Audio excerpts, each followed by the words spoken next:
Myers back to pass. Pump fake. Looks. Throws. Long near side. Get a man open!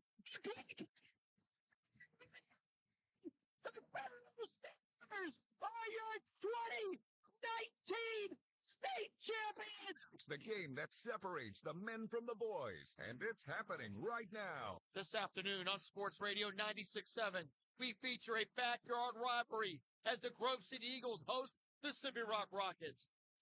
Our 2024-25 high school sports broadcasts are brought to you by Cash Dollar and Associates, where they have the client and only the client in mind. Bill McCandless Ford in Mercer and Meadville. The Reinhardt's Agency. It's not the insurance they sell, it's the service that makes them better. Mancino's Driving School, where safe driving starts. Lock, Stock, and Barrel. Serving giant subs since 1973.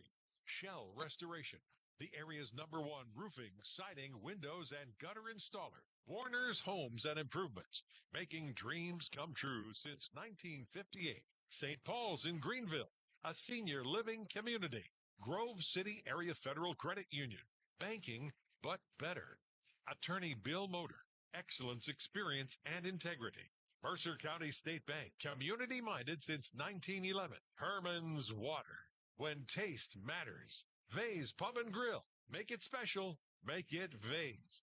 Hermitage Rotary Club. If you're struggling with prescription opioids, there is hope. Mailer Insurance. Trusted for generations. Minuteman Press and One Stop Mail for all of your printing, marketing, and mailing needs. DK Auto LLC in Grove City, specializing in Southern vehicles up to $15,000. The Valvoline Express Care and Car Wash of Grove City is the area's only stay-in-your-car quick lube. We're locally owned and nationally known. Drive in, drive out. It's that easy. The Valvoline Express Care and Car Wash of Grove City. Please thank this great group of sponsors for supporting all of our high school sports broadcasts all season long. Now, it's time to go to the field with our countdown to kickoff show with our game announcers, Ryan Briggs and Colton Hoffman. Reynolds, 41-0. It is high school football this afternoon at Forker Field. Sun-splashed Forker Field in one of the great rivalries in the Mercer County area being renewed today as the Grove City Eagles host their rivals to the south, the Slippery Rock Rockets. Hi, everybody. Ryan Briggs here today at Forker Field, joined by Colton Hoffman. We have Aaron Byro back in the studio. Hello to everybody watching via Facebook 96.7 and Sports Radio 96.7 Facebook Live. We have Sam Timko on the camera today. Colton, great to be back with you. What better way to spend a Saturday afternoon than by watching two longtime rivals duke it out in a really important Region 4 game? Yeah, it really is an important game. Both teams suffered a region play opening loss, so they'd love to get in the win column when it comes to region play. And we've got a picture-perfect day, sun shining, no clouds, minimal wind. It's a great day to play football. Grove City last week falling at Titusville, Slippery Rock falling at Sharon, and the way things shaping up in terms of the league race, and if you want to at least get a share of the league title, you have to get a win today. Absolutely, and it's a it's a tough league. We got a couple of horses at the top of that league that met last night in a wonderful football game. But yeah, it's very important for playoff seeding, staying in contention for the region title. Yeah, you can't lose your first two in league. And of course, a team that Grove City saw last week, Titusville. The Rockets have some pop in their gloves this year too. A senior-laden team that Mike Reynolds has up in Oil Country. And Grove City falling last week by a score of 36-7. Slippery Rock was at Sharon last week, falling 42-0. But here today, Colton, you've coached, you've played various sports, and sometimes you have a tough loss. It can be tough to bounce back from that. But the fact that you have the big rival next week, that had to help both teams, don't you think? Yeah, you would think so. You circle this date on the calendar every year, regardless of who you play before and regardless of who you play after. So I can't imagine that both teams aren't fired up and they're going to be ready to go here at kickoff.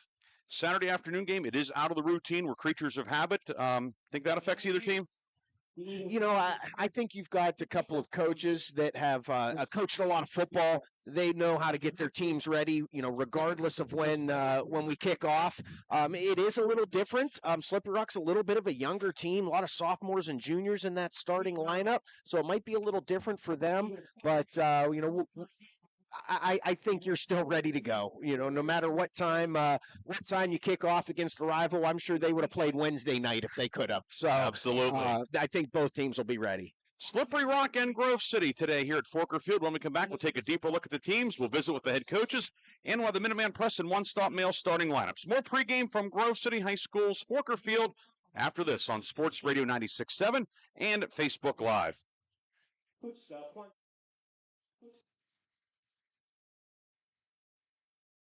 I'm hungry. Well, I know just the place to go. They got what I like. Oh, yeah. Win.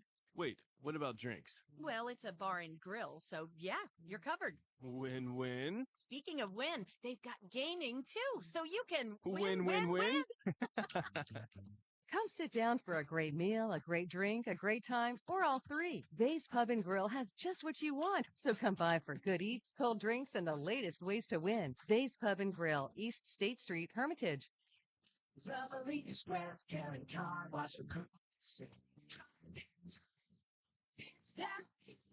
Ken Frenchak here at the Valvoline Express Care and Car Wash of Grove City. Experience. We're all about experience. The experience of our expert quick lube techs and also the experience we provide you with every oil change. You can go anywhere for an oil change, but you come here to the Valvoline Express Care and Car Wash of Grove City for the experience. Drive in, drive out. It's that easy. The Valvoline Express Care and Car Wash of Grove City. Score big with a new checking account at Grove City Area Federal Credit Union. At the Grove City Area Federal Credit Union, you get a free checking account that offers no minimum balance, no monthly service fees, and unlimited transactions. Download their mobile app and you get 24/7 account access and remote deposit. See them at one of their 2 locations in Grove City or online at gcafcu.org. Member NCUA, Equal Housing and Equal Opportunity Lender. Open a checking account now and score 4 tickets to a local high school sports event. Call for details. Hello, Shell Restoration. May I help you?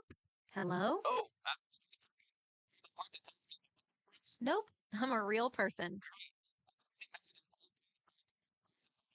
Well, we can have one of our project managers call you to set up an appointment within an hour and be at your house for an estimate within 24 hours.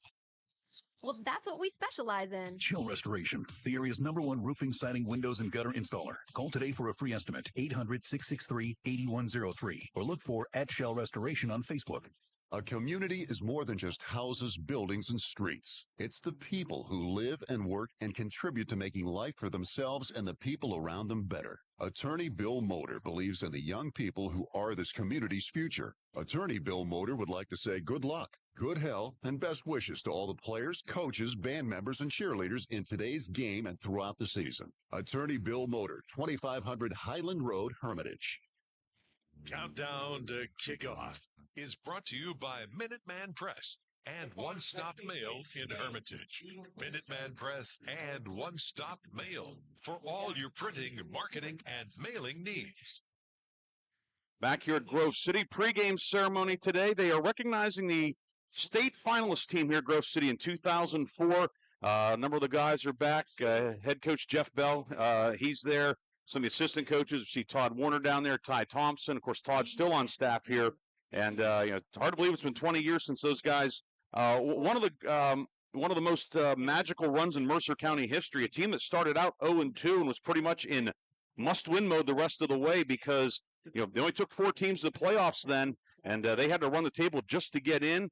And I believe their semifinal game was an overtime win. Yeah, they were down. They played Northeast, who was undefeated at Veterans Stadium, and they were down 21-19. Northeast scored to go up 8, and Kent Huber, who was a mountain of a man at about age 14, still a big guy, blocked the extra point to keep it an 8-point game. Grove City scored late, got the 2, sent it to overtime. Andy Hay kicking the field goal just to keep them alive, and then they defeated Harbor Creek in the title game, who Harbor Creek had beaten Grove City in week 1. I was up at that game. They lost to Greenville in week 2, came all the way back, got into the playoffs. Essentially is what would have been the number 4 seed out of 4.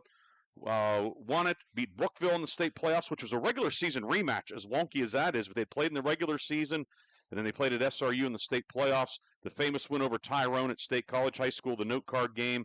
And then, of course, falling to Lansdale Catholic in a game that was really tight for 3.5 quarters. Before Lansdale ended up winning, but a lot of those guys back. Some of them still look pretty good out there, but good to see them here at Forker Field today. And Colton, of course, you you were a starting quarterback on the West Middlesex team that played in Hershey in a state championship game, and now as you are an adult and so forth, and you look back and what that meant for the community and the school, it's a really special thing. It is very special. We're fortunate here in Mercer County that we have a lot of communities that really take pride in in their schools and in their teams. And our team was 2006, just 2 years after this Grove City team. So right around the same time, and yeah, it's really cool. It's a really cool thing for a community to experience. And Grove City's got a great football program, but those seasons are magical. Whenever you make it to Hershey, it's a tough road.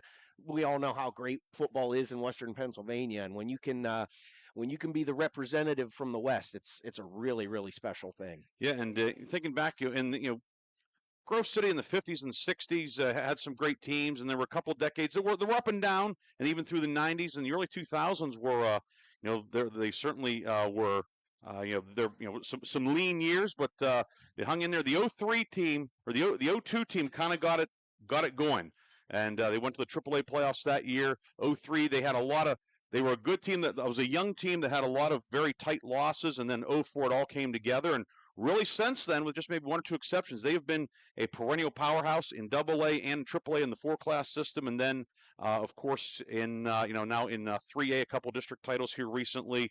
And this group, that went to Hershey, a special group, 20 years. It's hard.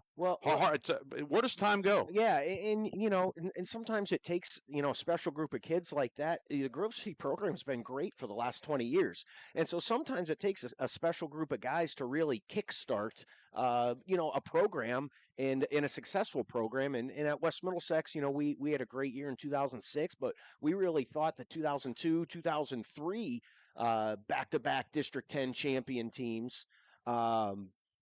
Those teams, really did that for us. They really jump-started that program. There's a lot of excitement around the program, and so your impact while you're celebrating one season, your impact really extends much farther than that. Yeah, and it's felt today here at Grove City. The Eagles, district champs in 21 and 22 last year in the semifinals, and hey, this is a young team, and they're just going to get better and better in what is a loaded 3A field. Taking on a 3A opponent today, Slippery Rock, Colton, and both these teams, it's kind of finding their way. Yes, Grove City's 2-1, albeit 2 wins that maybe there was certainly a lot to clean up from those wins, but they got the wins. Slippery Rock, a nice win in week 2 over 4A Franklin, 38-7. The Rockets taking care of business that night.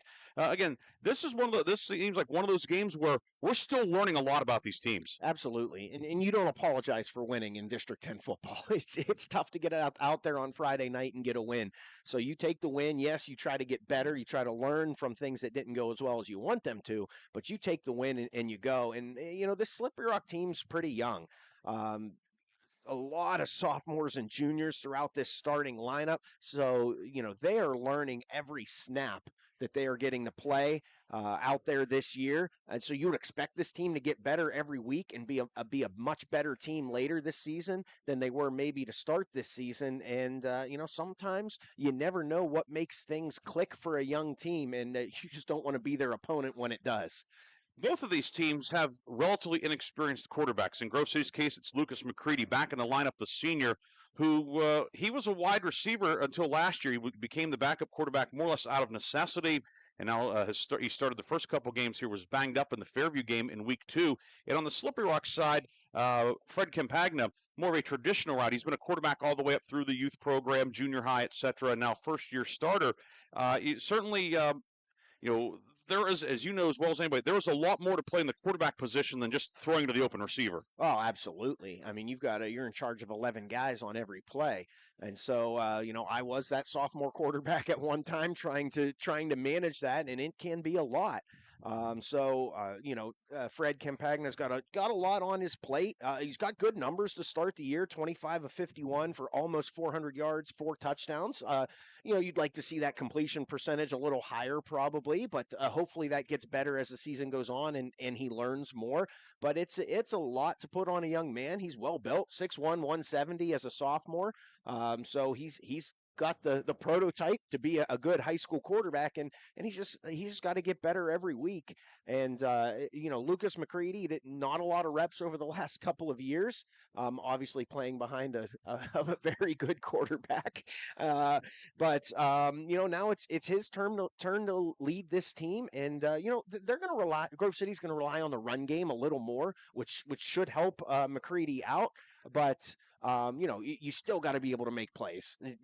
This 3A league is too good to not make plays through the passing game. And with we kind of comparing the two quarterbacks, it seems like their strengths are different. McCready has a lot of playing experience, and he's a team captain, the leadership, all of those things that will come with time with Freddie Campagna. Not that he's not doing a great job of that already, but just in terms of, he's played 3 varsity games, and McCready has played. He played a lot last year as receiver, defensive back. He was a sophomore special teams ace, etc. It's just kind of funny how the two quarterbacks, they similar in some ways, but yet very different. Yeah, Coach Mallory is going to expect McCready to make a play when the game's on the line. It might not be standing in the pocket and going through a read and hitting your third read on a pattern, but he's going to be comfortable putting the ball in McCready's hands and having him make a play. And and it's going to look very different for Campagna. He's probably going to be the one in the pocket expected to make the big time throw. And I think we should see a pretty close game today, and we might see that on the line tonight. Which quarterback's going to make a big time play when his team needs it? One update: there's a game underway already today. A noon kickoff in Hermitage and Wilmington. With a big lead on Kennedy, 4 minutes to go in the second quarter, 44-0. The Greyhounds, they look to be coming off that big win over Northern Bedford County last week. It's Wilmington's league opener, and the Hounds look as if they are going to be 1-0 in conference play. We'll keep you up to date on that one. Don't forget, later today, 3:30 here on Sports Radio 96.7. It's the Backyard Brawl, the college version. I guess you could say this is the high school Backyard Brawl. Pitt, West Virginia, 3:30. Start for that, Pitt and West Virginia, and we will have all the action here on Sports Radio 96.7. We're going to take a break. We'll come back. We'll visit with the head coaches. We will also have the Minuteman Press and One Stop Mail starting lineups. Pre-game continues on Sports Radio 96.7.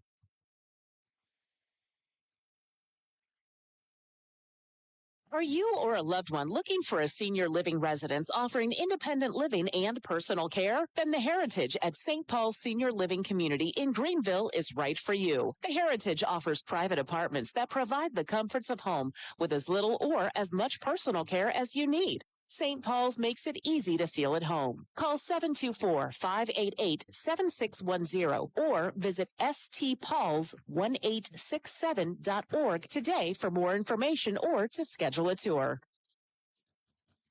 You're independent. So are we. We're a locally owned independent bank. Because of that, we make our loan decisions right here at the bank. You don't have to wait for some out-of-town loan committee to get together. We offer fast, quick answers on your loan requests. Mercer County State Bank. Member FDIC. Your community bank. Online at mcsbank.bank. This is XYZ Insurance. How can I help? I have a question about my home policy. Okay, question about phone policy. Home policy. Okay, gnome policy. HOME, home. Technology is great, but sometimes it's better to talk with a real person. With Erie Insurance, you have a caring, independent agent who's with you from beginning to end. Your local Erie agent is Mailer Insurance. Get a quote today at mailerinsurance.com. Mailer Insurance, a Reinhardt's agency affiliate. Go to erieinsurance.com for company licensure and product details. Hello, Shell Restoration. May I help you? Hello? Nope, I'm a real person. Well, we have one of our project managers call you to set up an appointment within an hour and be at your house for an estimate within 24 hours. Wow.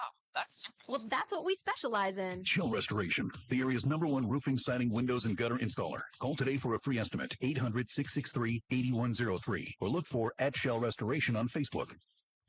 Countdown to Kickoff is brought to you by Minuteman Press and One Stop Mail in Hermitage. Minuteman Press and One Stop Mail for all your printing, marketing, and mailing needs.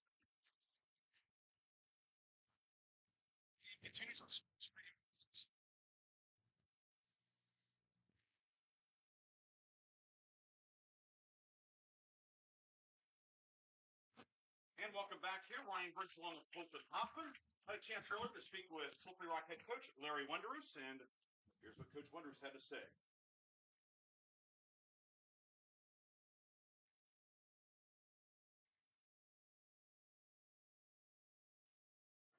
So in the interim, we were having a connection issue getting the video interview, so we will go to those in just in a moment. But Colton, what are a couple of keys in today's game that you're going to be keeping an eye on?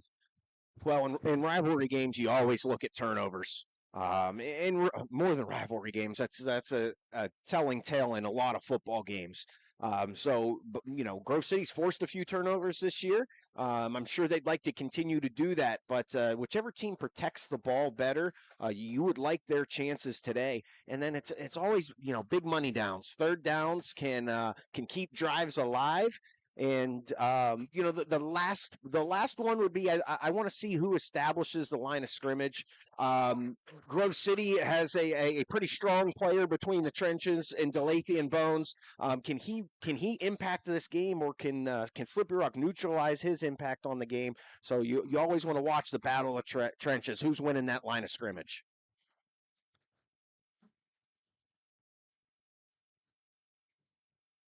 Grove City and Slippery Rock today here. We will take a quick break, come back, get you the interviews and the starting lineups on Sports Radio 96.7.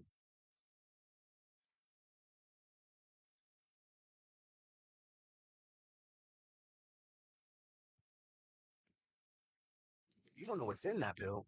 The person who gave it to you may not even know. By taking it, you may increase your risk of an overdose. Every day, nearly 300 Americans die from a drug overdose. Get the facts. Be your own advocate. Contact Mercer County Behavioral Health Inc. in Mercer, PA at 724-662-2230 or visit cdc.gov/stop-overdose. Brought to you by the Hermitage PA Rotary Club and the Mercer County Opioid Settlement Fund. Score big with a new checking account at Grove City Area Federal Credit Union. At the Grove City Area Federal Credit Union, you get a free checking account that offers no minimum balance, no monthly service fees, and unlimited transactions. Download their mobile app and you can get 24/7 account access and remote deposit. See them at one of their 2 locations in Grove City or online at gcafcu.org. Member NCUA, Equal Housing and Equal Opportunity Lender. Open a checking account now and score 4 tickets to a local high school sports event. Call for details. Did you know that Mancino's Driving School can give you your driver's test? That's right. Mancino's Driving School provides an approved Pennsylvania Department of Education certified driving course as well as behind-the-wheel training. Mancino's Driving School offers one-on-one, on-the-road driving lessons 7 days a week with day and evening hours. They use only certified driving instructors that have undergone extensive background investigation. For details or more information on adult training, go online to mancinosdrivingschool.com. A community is more than just houses, buildings, and streets. It's the people who live and work and contribute to making life for themselves and the people around them better. Attorney Bill Motor believes in the young people who are this community's future. Attorney Bill Motor would like to say good luck, good health, and best wishes to all the players, coaches, band members, and cheerleaders in today's game and throughout the season. Attorney Bill Motor, 2500 Highland Road, Hermitage. Unlock your business potential with Hermitage Minuteman Press. From eye-catching designs to professional printing, Hermitage Minuteman Press are your local experts. Boost your brand with stunning business cards, brochures, banners, apparel, and more. The Hermitage Minuteman Press team ensures top-quality results with lightning-fast turnaround. Plus, their marketing solutions will take you to the next level. Elevate your image and stand out from the competition. Experience excellence in printing and marketing at Minuteman Press today. Minuteman Press, 3170 East State Street in Hermitage. Online at hermitage.minutemanpress.com or follow them on Facebook. Mention this ad and receive 10% off your first order. The first quarter is brought to you by the Grove City Area Federal Credit Union. Banking, but better.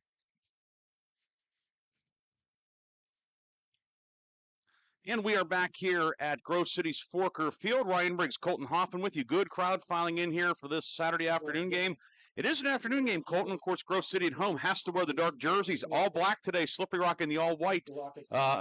If there's one advantage for Slippery Rock, it's certainly that today. Yeah, it's a warmer day than you're probably accustomed to for mid-September, especially high school football. Most games are in the evening these days. Not a lot of afternoon games. But, yeah, probably a slight advantage there for Slippery Rock. I don't know. Maybe I'm old school. I don't put too much stock in that sort of stuff. It's a talking point. It's hot for both teams once you get out there and start banging into each other. Time now for today's starting lineups, and the starting lineups, as always, are brought to you by Minuteman Press and One Stop Mail of Hermitage. Minuteman Press and One Stop Mail for all of your printing, marketing, and mailing needs. Find them on Facebook, Minuteman Press and One Stop Mail of Hermitage. First for the homestanding Grove City Eagles on offense, it'll be Lucas McCready drawing back into the starting lineup at quarterback, 5'11", 165, a senior. The running back, Jackson Wilson, 5'8", 165, a junior. We'll also see Jonas Stuckio, 6 feet, 165, a junior. He ran for 88 yards last week at Titusville and was the Reinhardt's Insurance Player of the Game. The receivers, Nathan Greer, 6'2", 180, a senior. Jimmy Cooper, 6 feet, 195, a sophomore. And Jazier Leonard, 6'1", 165, a senior. We will also see Terrell Richardson Healy at receiver, 5'10", 165, a senior. Left tackles Ian McCreary, 6'2", 200, a senior. Delathian Bones at left guard, 6'3", 250, a junior. Logan Dice, 5'10", 215, a junior is the center. Jack Wolf at right guard, 6'4", 245, a senior. Jordan Gamble, the freshman, 6 feet, 210. He will start at right tackle. The tight end is Clayton Martin, 5'10", 190, a senior. The Slippery Rock defense, it's a 4-2-5 alignment. The ends are Brandon Boffman, 5'10", 200, a freshman, and Liam Throm, 5'8", 180, a junior. The tackles, Clint Shamblin, 6 feet, 205, a senior, and Jacob Rich, 6 feet, 245, a junior. Linebackers, Peyton Rich, 5'4", 155, a sophomore, and Lamont Patterson, 5'9", 190, a sophomore. The corners, Logan Schlobaum, 5'9", 155, a sophomore, and Cooper Glass, 5'11", 150, a senior. The safeties, Alex Cornelius, 5'10", 165, a sophomore. Doug Popovic, 6'1", 180, a junior, and Owen Long, 5'10", 150, a junior. Turning our attention to the Slippery Rock offense, Rockets will line them up this way. The starting quarterback is Fred Campagna, 6'1", 170, a sophomore. Cornelius and Long are the running backs. Glass and Popovic are the receivers. Jacob Rich at left tackle, Throm at left guard, Shamblin's the center, Cole Staub at right guard, 5'7", 185, a freshman, and Braden Hemphill is the right tackle, 5'9", 235, a sophomore. Sawyer Allen is the tight end, 6 feet, 170, a junior. The Grove City defense, the 3-3-5. The ends are Wolf and Cooper. Bones is the nose tackle. Dice, Martin, McCreary, the inside linebackers. The corners are Stuckio and Richardson Healy. The safeties are Wilson, Greer, and Keith Vandergrift. Vandergrift is a sophomore, 5'10", 160. Those are the Minuteman Press and One Stop Mail starting lineups. The Grove City Eagles have taken the field. Yeah, interesting to see Grove City in the 3-3-5 this year. You know, we call it the 3-3 stack. You know, they've historically been a 4-4 base, one high safety type of defense for a long time. So a little bit of change to their base alignment this year. Not sure if that's just a schematic change or a personnel induced change. But that is a change for this Grove City defense. Slippery Rock's been in that 4-2-5 for quite a while. The benefit to having 5 defensive backs is you can mix up your looks. You can play 2 high safeties very easily, or you can roll 1 safety down, play 1 high. I'd expect Slippery Rock to be in 1 high safety a lot today. Try to force Grove City to throw the ball, get that extra defender in the box to go against this Grove City run game. But that'll be an interesting X's and O's matchup between these 2 staffs. Yeah, the 3-3 alignment is what they spent a lot of time in the offseason with Grove City College defensive coordinator Dan Vogt. Of course, the Wolverines went to the second round of the NCAA playoffs last year, just the way Grove City High School's personnel lining up. So it's kind of a both, as you alluded to, but that's certainly something to see how that will shake out. What can Slippery Rock do to maybe exploit some things? Yeah, and Sharon's defensive coordinator, Ed Roberson's been running that defense for a long time, from his time at West Middlesex, his time at Hickory, now his time at Sharon. So we've seen iterations of that. We're seeing it a lot more. It seems to be the defense that's in vogue the last few years for sure. And I think part of that is because of the flexibility it provides. But you got to have athletes. If you're getting 5 defensive backs on the field, you got to have athletes to be able to run that defense. Well, and so many teams now are using spread-type offenses. I mean, it's 3 receivers, 4 receivers, 1 back. You're not seeing the wishbone or the wing T or the power I very often. Occasionally, we saw a little bit of broken wishbone at Titusville last week. But and those types of offense give these 3-3-5 defenses issues a lot of times. You just don't get as many reps against it as you used to. And so, if there is a vulnerability to those types of defenses, it is playing against the traditional wing T attack. But we will not see that today, although both teams at one time ran the wing tee. Back in 04, we were celebrating 2004. Grove City ran the Delaware wing tee, and Slippery Rock under Clyde Conti, they ran it as well back then, and those games took about an hour 50. Yeah. They played. Well, and Slippery Rock had a great run, I think 2 years prior to that, Yes. 2002. Yep. They made a deep run. They lost to Aliquippa's, led by Darrell Rivas. Darrell Rivas I believe that was the Western Finals. Yes, it was. So they had a great run, and then it was Grove City's turn, and Reynolds the next year went to the state semis, and then the West Middlesex Big Reds in 06 to Hershey. So certainly was a great era, and been a pretty good era here recently too in Mercer County. And today we're about to get underway with Jonas Stuckio to kick off for Grove City Eagles. Won the toss and deferred their option to the second half. Grove City will go left to right. That's would be going towards the field house. And that as the field is oriented west to east, so it is a high midday sun here. Jonas Stuckio to kick off. Owen Long, Logan Schlobaum deep for Slippery Rock back at the 10, and it's going to be fielded by Long at the 15-yard line. Long gets upfield, and he is going to be hit at about the 25-yard line. The Grove City coverage unit downfield to bring him down, as Jazeer Leonard leading the defensive charge, the first-year senior, and Slippery Rock will put the ball in play at about the 25-yard line. Yeah, really good kick coverage there by Grove City. The Eagles, Jazeer Leonard. Kick had a lot of hang time on that kick. And really good job by the coverage unit getting downfield and stopping the return right in its tracks. Slippery Rock will begin this drive. They're going to mark it at the 26. Rockets moving right to left in the first quarter towards the scoreboard. Fred Campagna in the pistol, and the snap was a little bit high, but before the snap, a flag thrown by the head linesman across the way, and is going to be a 5-yard mark off against whom? It's going to be against Grove City. Eagles lined up offside, so hey. Must have been lined up in the neutral zone. And then, of course, and that is an automatic dead ball, of course, in high school football. So the Eagles are pushed back 5 yards. Slippery Rock now with 1st and 5. Interesting. Looked like Slippery Rock's using a silent count on offense. Quarterback giving the center a hand signal as the center looks through his legs, and then center snaps it when he's ready. Give us the deep back in the pistol. That's Owen Long. He goes right up the middle out to the 33, 34-yard line.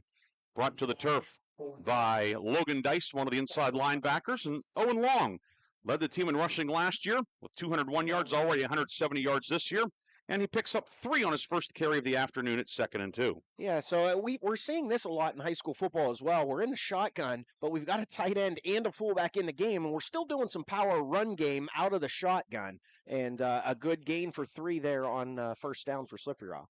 2nd and 2. Campagna has 2 receivers to the left. Long is in the slot now. Generat will motion from left to right, and the give is to Alex Cornelius, trying to get over the right side. Cornelius is going to be hit at the 35. Dice and Martin combine on the stop. Cornelius gets a yard, and it will be 3rd and short for the Rockets. And actually going to say no gain, so call it 3rd and 2 back at the 34-yard line. Yeah, good quickness from this Grove City defense. I don't think Grove City necessarily has the size they've had in the last few years, but sideline to sideline, they should be pretty quick. Campagna on the center for the Rockets. So it'll be 3rd and 2. Back to pass. Campagna throws a hitch far side, caught by Doug Popovic, and Popovic up to the ball knocked loose, and the beanbags come out. Does Grove City have it, or is he down? I believe that's a fumble, Colton. Let's see. It looked like a fumble to me, but it looks like okay, they are calling it a fumble. And the fumble, so that would have been enough for a first down. Instead, the Eagles take over. The fumble forced and recovered in Slippery Rock territory at the 40-yard line. Yeah, it looked like a fumble from here. Would have been a Slippery Rock first down. Really nice job by the side and back judge getting together before they made a decision on that play, because the back judge definitely had it as a fumble. Would have been very difficult for the side judge to see it. And they get together and make the right call, and that gives Grove City great field position, starting on the Slippery Rock 40-yard line for their first drive of the game. We talked about turnovers potentially playing a big role in this one. We might see it here early if Grove City can capitalize. Yeah, taking over at the 40. Excellent field position for Lucas McCready at quarterback. And the give is to Jackson Wilson. Wilson picking his way upfield across the 35. And down to the 33, gain of 7 for Jackson Wilson. Wilson coming in 364 yards on the season and a healthy gain on first down. Yeah, not a name you heard a lot last year for this Grove City team, but a really nice jump cut. Presses the hole, jump cuts back to the inside, and straight downhill for a gain of 7 on first down. Jackson Wilson, first-year starter on offense. Saw him get some spot duty last year, but he's been the feature back this year. Was shaken up last week at Titusville. 2nd and 3, McCready out of the shotgun on the move, and it's picked off. Popovic intercepted at the 28 along the near sideline. Popovic breaks a tackle and stepped out of bounds at the 43-yard line. Doug Popovic needed about 2 more inches of real estate on the near sideline. It would have been a touchdown, but Doug Popovic, who fumbled it away, giveth and then taketh away. Yeah, and a really nice job by Popovic. It was an underthrow by McCready, rolling to his right. Popovic getting to his flat coverage, and McCready just didn't get the ball out there. You got to get it out wide and past that flat defender. He did not. Popovic able to undercut it, and about 2 inches away from a house call on that one. As we trade turnovers here early, Slippery Rock picks up about 20 yards on the turnover trade, and they're in Grove City territory. So it'll be 1st and 10 at the Grove City 43-yard line. As you said, they benefit with some field position and also a little momentum. Cooper Glass wide left.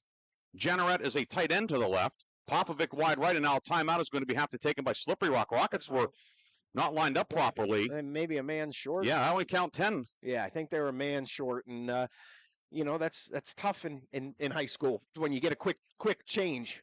We'll take a quick timeout as well. Slippery Rock starting in Grove City territory. We'll come back with more first quarter action. No score on Sports Radio 96.7.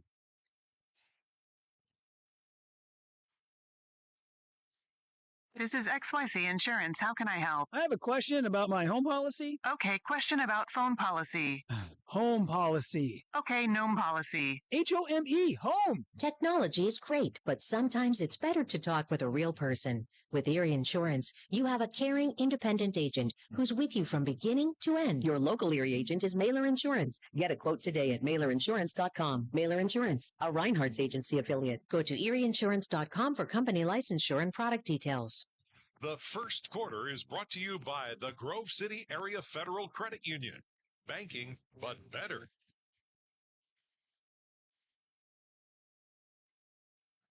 The Slippery Rock coming out of the timeout. First down and 10 at the 43-yard line. And the give is to Owen Long over the right side, Long to the 40, and he'll be brought down there, pick up of 3 for Owen Long.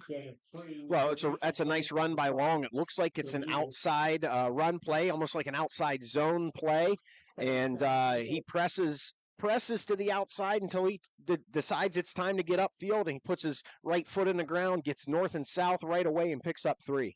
So a lot like the same principle of the old buck sweep. We're making that 90-degree turn upfield. It is, and you see some wing T principles in these spread offenses these days. I don't think that had the dual pulling guards there, but very, very much like a buck sweep. 2nd and 7 at the 40. Give us to Cornelius this time. He goes over the left side. Flag comes in as Cornelius brought down at the 38-yard line. Short pickup on the play.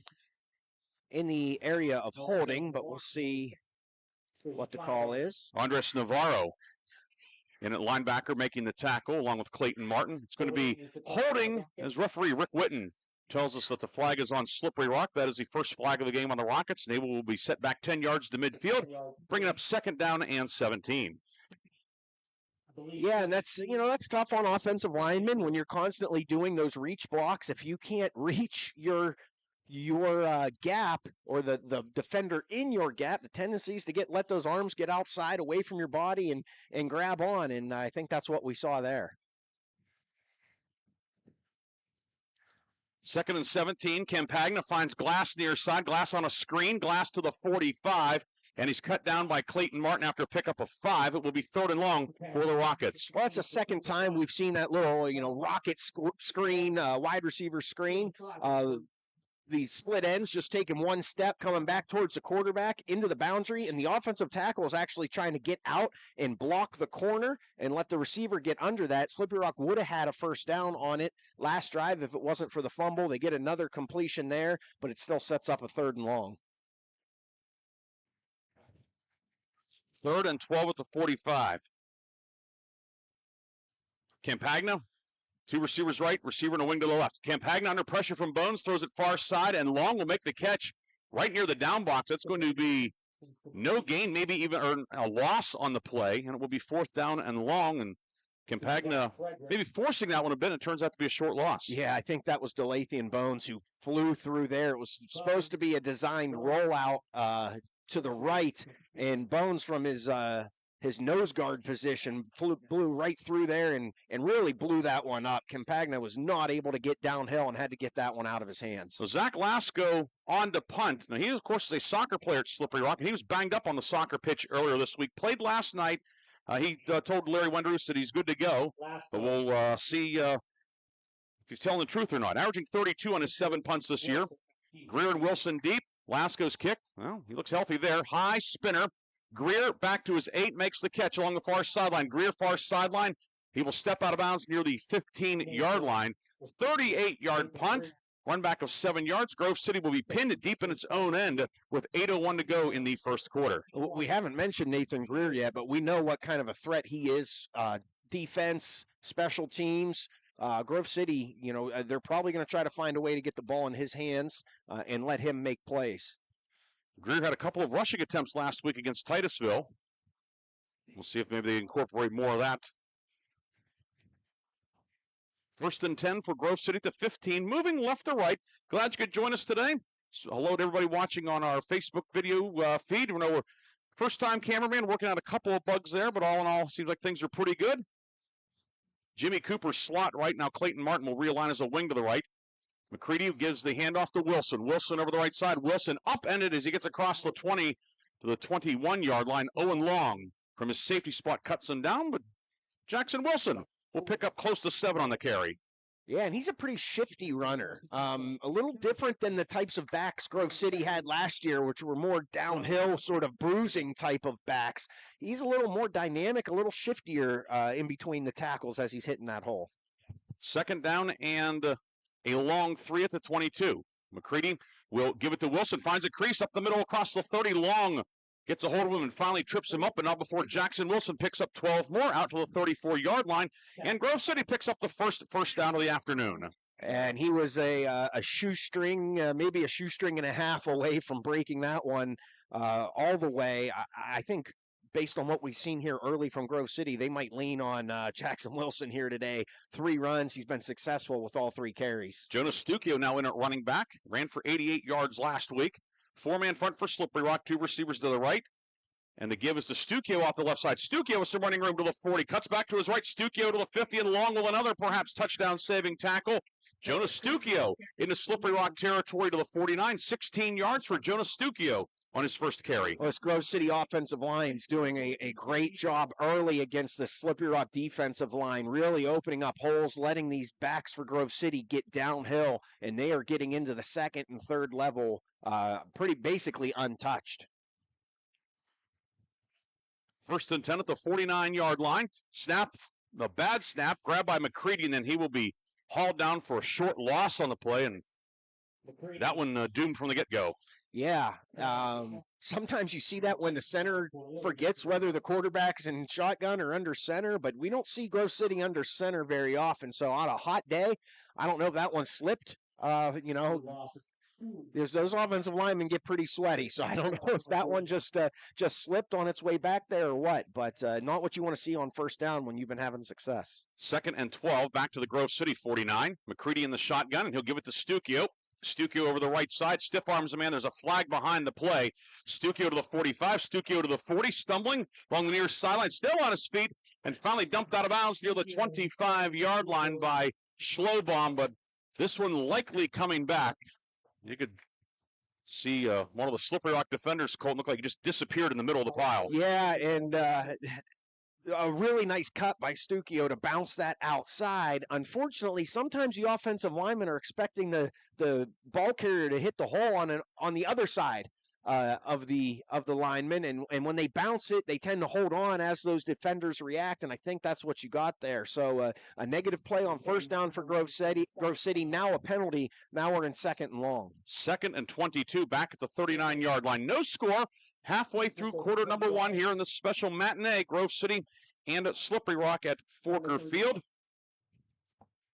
It's the 43rd all-time meeting. It's the 40th anniversary of Slippery Rock's first ever win over Grove City. We'll talk more about that as the day goes on.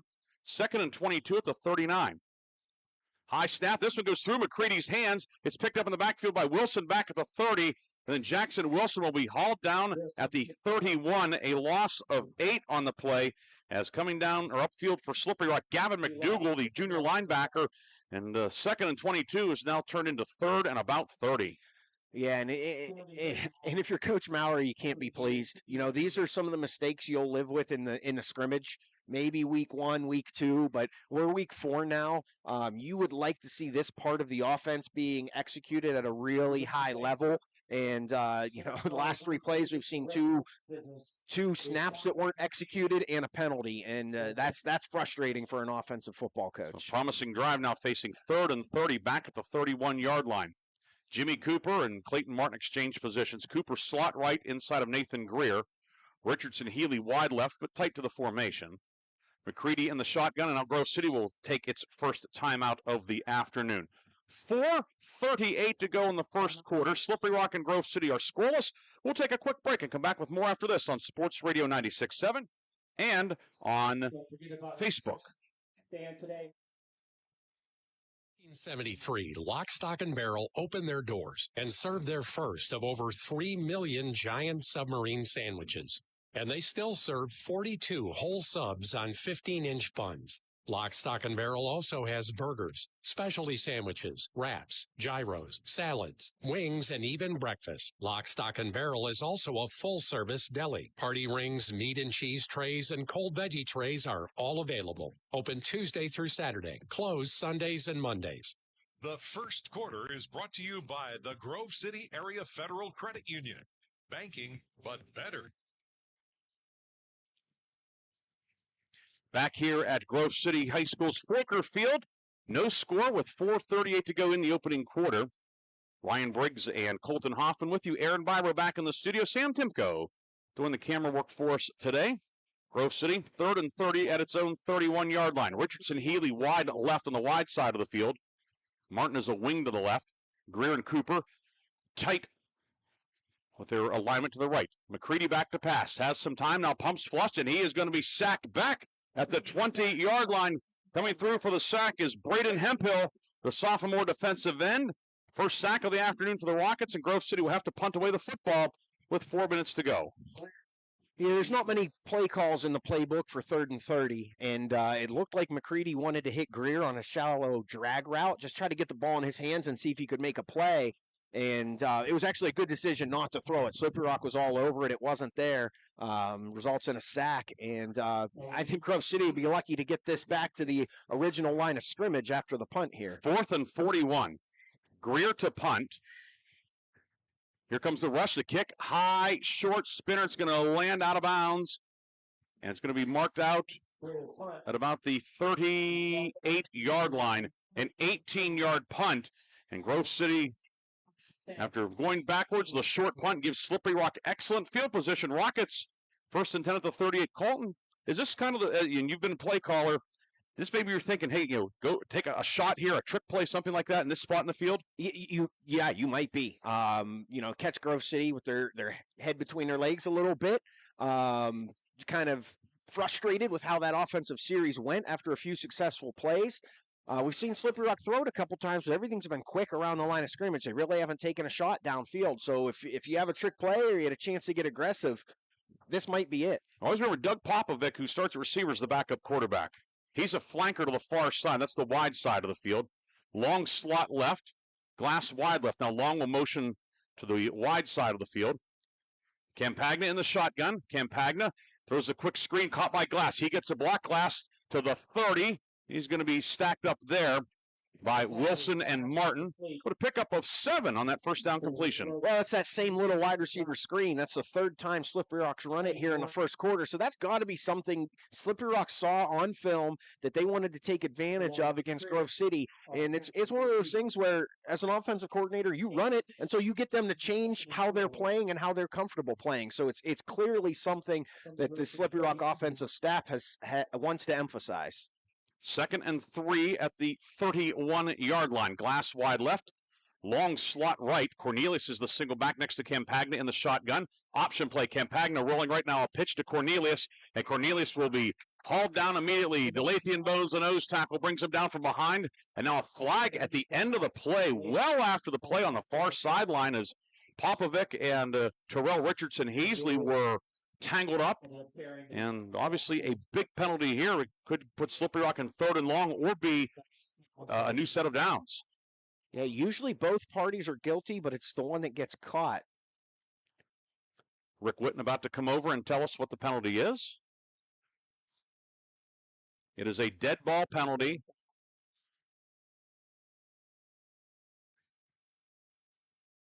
It's unsportsmanlike.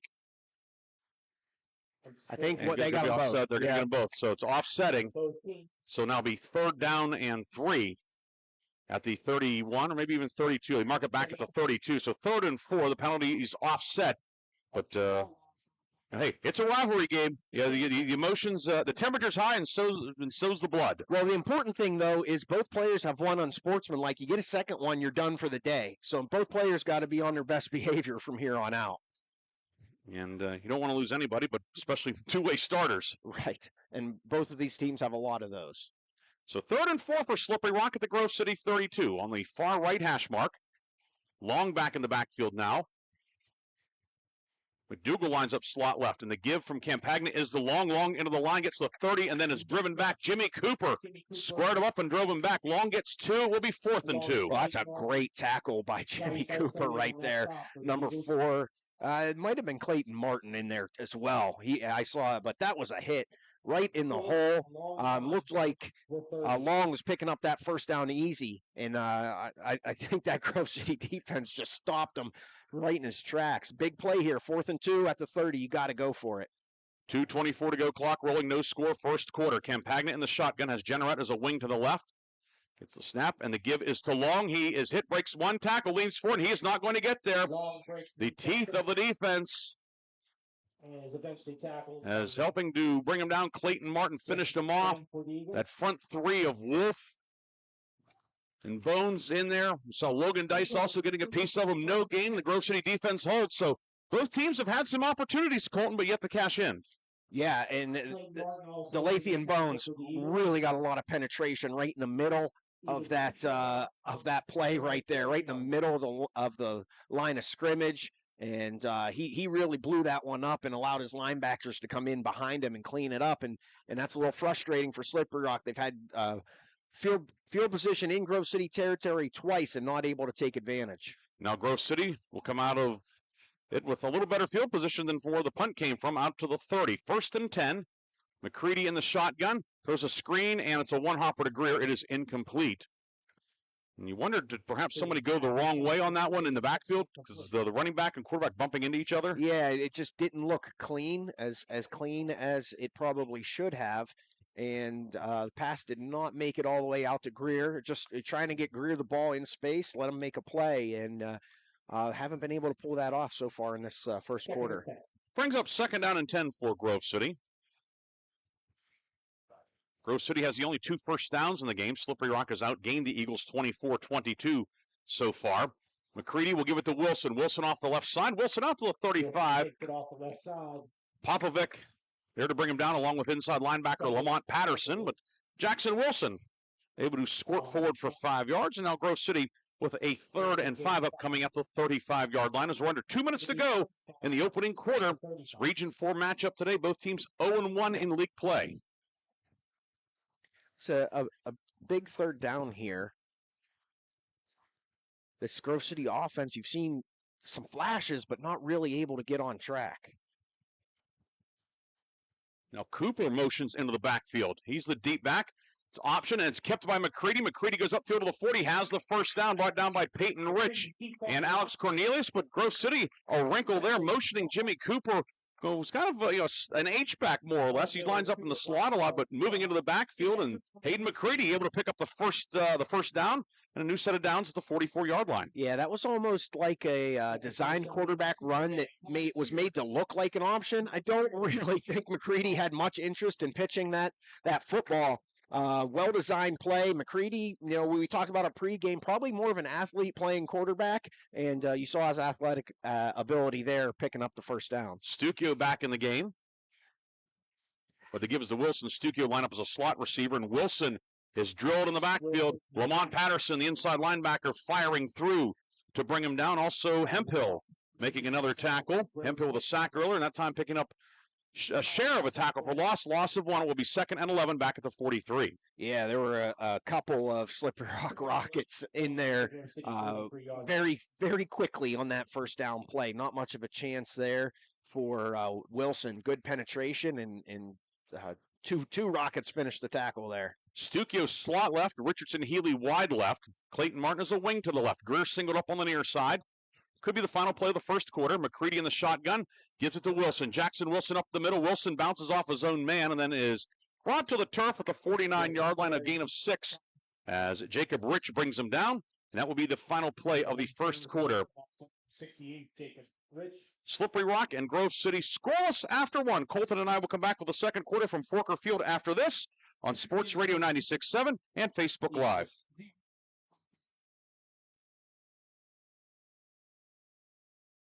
Gosh, honey, what's got you all chef-tastic? You know, it's our kitchen remodel. It's got me all inspired. Oh, are you inspired enough to make dessert? As a matter of fact. Is it chocolate? Oh, it's chocolate. I love you. Get inspiration all your own with a brand new kitchen from Warner's Homes and Improvements. We create new kitchens that dreams are made of. We buy direct from the manufacturers using top quality materials with no shortcuts. The latest in style and functionality for a fair price. Call Warner's today and get inspired. Warner's Homes and Improvements on Route 19 in Mercer or online at warnersconstruction.com. The first quarter is brought to you by the Grove City Area Federal Credit Union. The second quarter is brought to you by Cash Dollar and Associates, where they have the client and only the client in mind. On to the second quarter. The teams change ends. Grove City has the ball at its own 49-yard line. It will be 3rd and 5 upcoming for the Eagles, along with Colton Hoffman. Ryan Briggs here in Grove City on a sun-splashed Saturday. This must be what life in San Diego is like, Colton. We've been pretty fortunate here in Western Pennsylvania. It's been a great summer and a late summer here, technically, even though we're playing football. We didn't have the summer thunderstorms last Friday night. Yeah, the last 2 Friday nights have been about the only sour weather parts of the week, but pretty good for the most part. Eagles now moving right to left towards the scoreboard. They have 3rd and 5, the ball in the middle of the field in the GC logo. McCready in the shotgun, long count, 4-man front for Slippery Rock. Eagles black tops, black pants, Vegas gold numbers and letters and trim, along with white trim, white helmets. Slippery Rock, white tops, white pants, red numbers and letters, silver helmets. McCready gives it to Jackson Wilson, hesitates, goes over the left side, and he will spin down to the 45. He'll have the first down. Owen Long brings him to the turf, but on 3rd and 5, Jackson Wilson picks up 6. I really like what I've seen from Wilson so far. Really nice job finding the hole. It's not always right where it's designed to be, but he finds it, and then he finishes his runs. He took contact there probably a yard or two prior to the first down marker, finished his run, picked up the first down, and Grove City continues this drive. Wilson, 43 yards on 7 carries so far. And he's probably been the flashiest player so far today when it comes to the offensive side of the ball for both teams. 3 receivers, they are all stacked tight to the formation. Richardson Healy to the left, Stukio and Greer to the right. Greer is a flanker. Martin is a wing to the left. Jackson Wilson to the left of McCready in the shotgun, and timeout Grove City. Eagles could not get lined up properly, and they will take their second timeout of the first half. 11:19 to go in the first half. We'll keep it here. We will remind everybody that after the game, we'll have the Reinhardt's Insurance Player of the Game and the Lock, Stock, and Barrel Play of the Game. And then later today, it is Pitt and West Virginia, the Backyard Brawl. 3:30 kickoff at Acrisure Stadium. And we will have the Pitt Panthers Football Network here at 3:30. Who do you got in that one? Who's winning the backyard brawl today? It's a tough one to figure. I don't know how much we know about either team. Certainly West Virginia was a tough day in the opener against Penn State. Pitt, with the win in week 1 over Kent, great comeback last week. It might be a cop-out, but Pitt being at home, I think, is an advantage. So I'm a Penn State fan, so I don't really have a real horse to race, but it should be a great game. And I'm rooting for a great game. Both lose. Yeah. I'll tell you what, if Pitt fans lose to WVU after West Virginia lost to Penn State, the Penn State fans will certainly remind the Pitt backers of that. Kind of bragging rights without even playing, right? Absolutely. Bragging rights on the line here at this one, Grove City and Slippery Rock, as well as we're getting to 1-1 in league play. Greer in motion from wing right. He gets a jet sweep handoff, breaks a McDougal tackle in the back, who gets upfield, and he'll step out of bounds at the 36. Looked like it was going to be a loss of 4 or 5, but instead Nathan Greer able to turn it into a 9-yard gain. Yeah, that's a really nice play by Greer. He was in the fingertips of the Slippery Rock defender there, and able to break free, and just not enough pursuit from that Slippery Rock defense. Sometimes if the initial guy doesn't make the play, you've got teammates there to bottle him up, but not the case that time. Really nice job by Greer. Officially a gain of 8 to the 37. 2nd and 2, Greer wide right. 2 receivers to the left, Richardson, Healy on the outside, Cooper on the slot. Martin is the wing to the right. That's the wide side of the field. Jonas Stuckio back in as the single back with McCready. Clock stopped, 11:13 to go in the half, no score. And really no safety for Slippery Rock farther than about 9 yards off the ball. So they're coming down and trying to help in this run game. Furthest man away from the line of scrimmage is the corner on the far side, Cooper Glass. And now Grove City will have to exhaust its 3rd and final timeout of the first half. 11:13 to go in the first half. Colton and I will take a break. We'll come back with more action from Forker Field. Grove City and Slippery Rock scoreless on Sports Radio 96.7 and Facebook Live.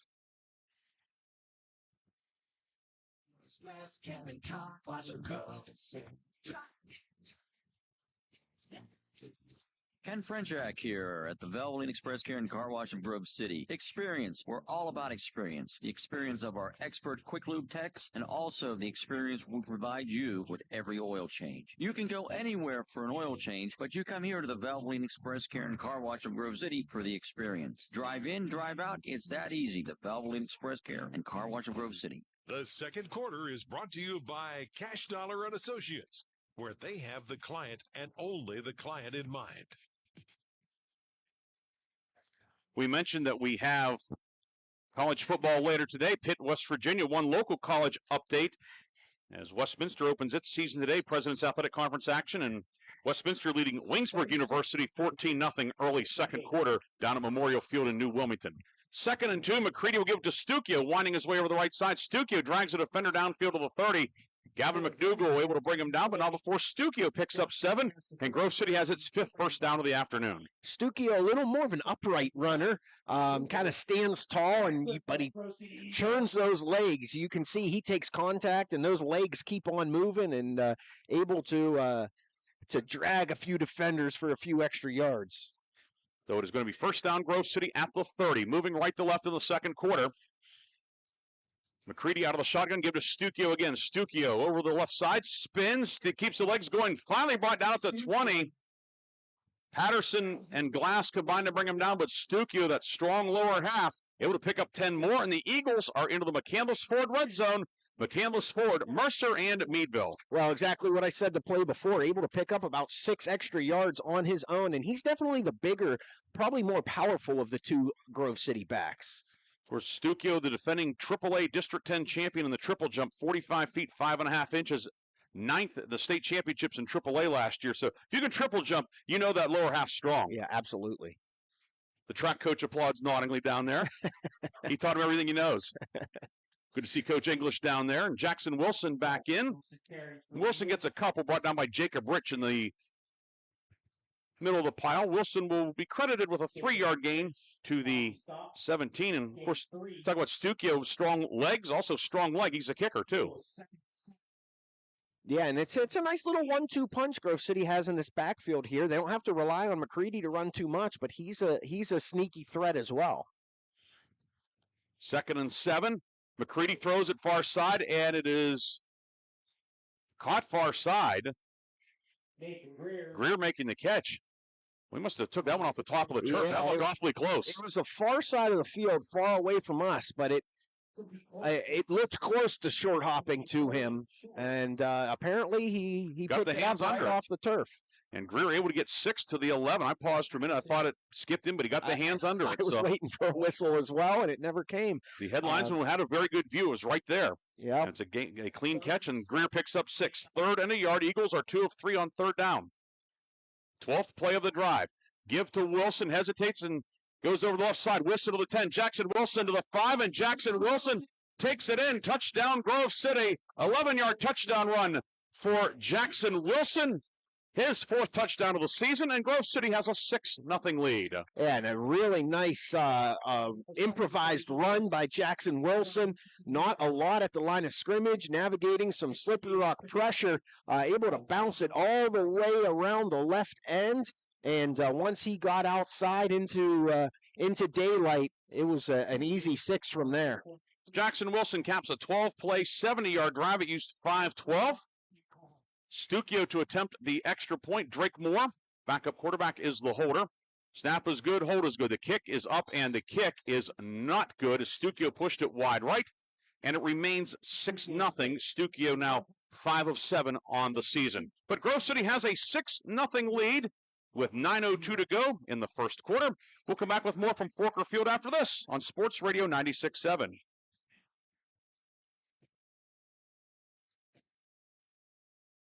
I'm hungry. Well, I know just the place to go. They got what I like? Oh, yeah. When? Wait, what about drinks? Well, it's a bar and grill, so yeah, you're covered. Win-win? Speaking of win, they've got gaming too, so you can win.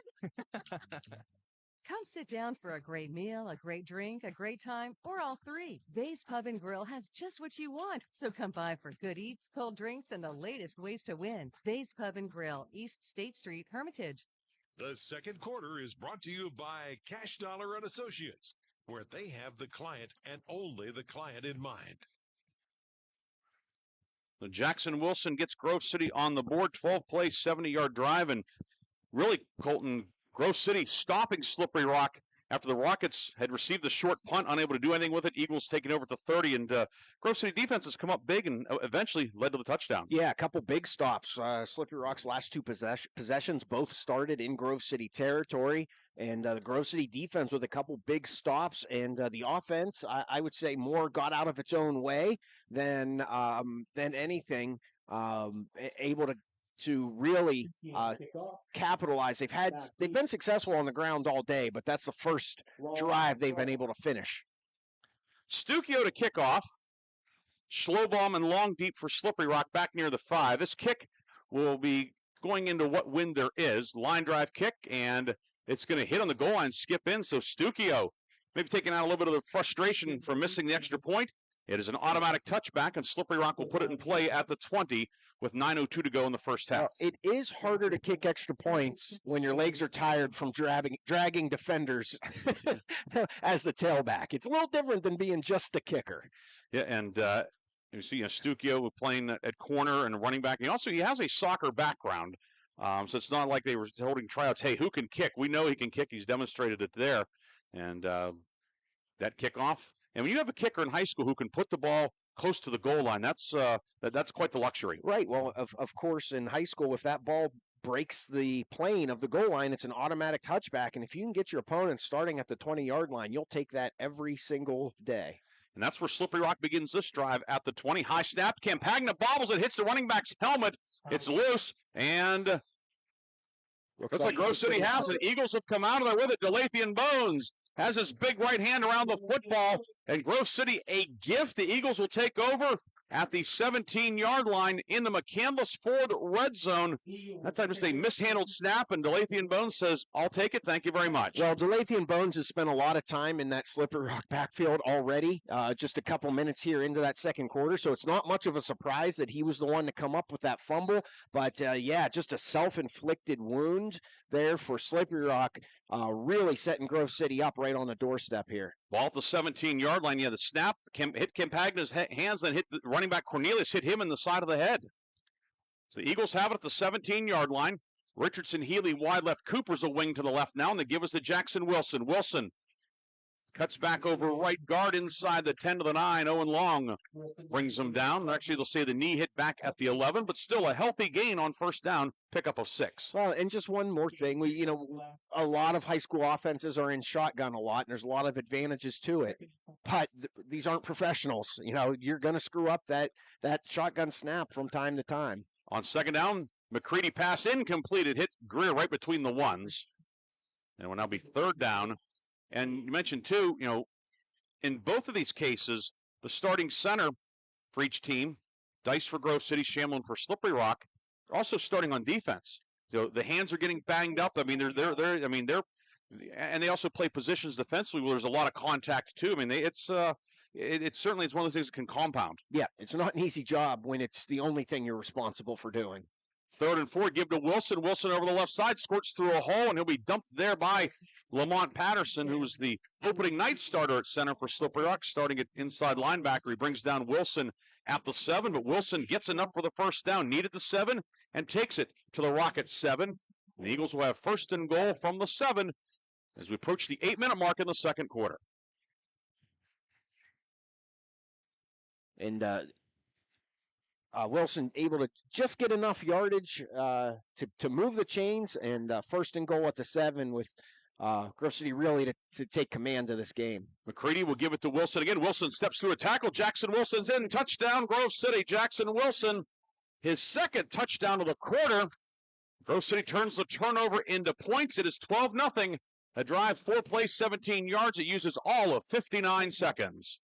I think you're going to see Grove City go for 2 here. It looks like it. When Stukio's out there, you don't necessarily know, but you always have to look. Does he have the tee in his hand or not? He doesn't now. He's going to check out, and Greer will come in, and Grove City is going to line up in the swinging gate. I think they got one too many out there. 6, 7, 8, 9, 10, 11, 12. I think there's 12 on offense for Grove City right now. 7, 8, 9, 10, 11. And but Slippery Rock's going to take the timeout. So with 7:55 to go in the half, of course, not the first time this weekend that a team's had 12 out there. Sharon and Hickory fans know what we're talking about. But hey, if they don't catch it, it's not a penalty. But we have 7:55 to go now, 12-0. But really, Grove City getting the ground game going, and what's the best way to protect a relatively inexperienced quarterback? Run the ball, right? Absolutely, and it's really what you've seen high school offenses do since the beginning of time. You see it in the professional game, right? And you see it in the professional game now with a lot of these defenses are playing 2 high safeties and not being real aggressive, and so you're seeing a lot more focus on the running game, even in the NFL. What's old is new, and what is new is old. Yeah, it's a lot of old school styles, just out of a different formation, different language. Now Grove City will go for 1, and now shift out of it into the swinging gate. 5, 6, 7, 8, 9, 10. And the flag thrown. The officials will get together again. Was there a flag or no? Yeah, there's a flag on the far side. Okay, yep, we see it now. It's right on the soccer line. Yeah. Which, of course, is yellow. Grove City had the requisite 11 men out there.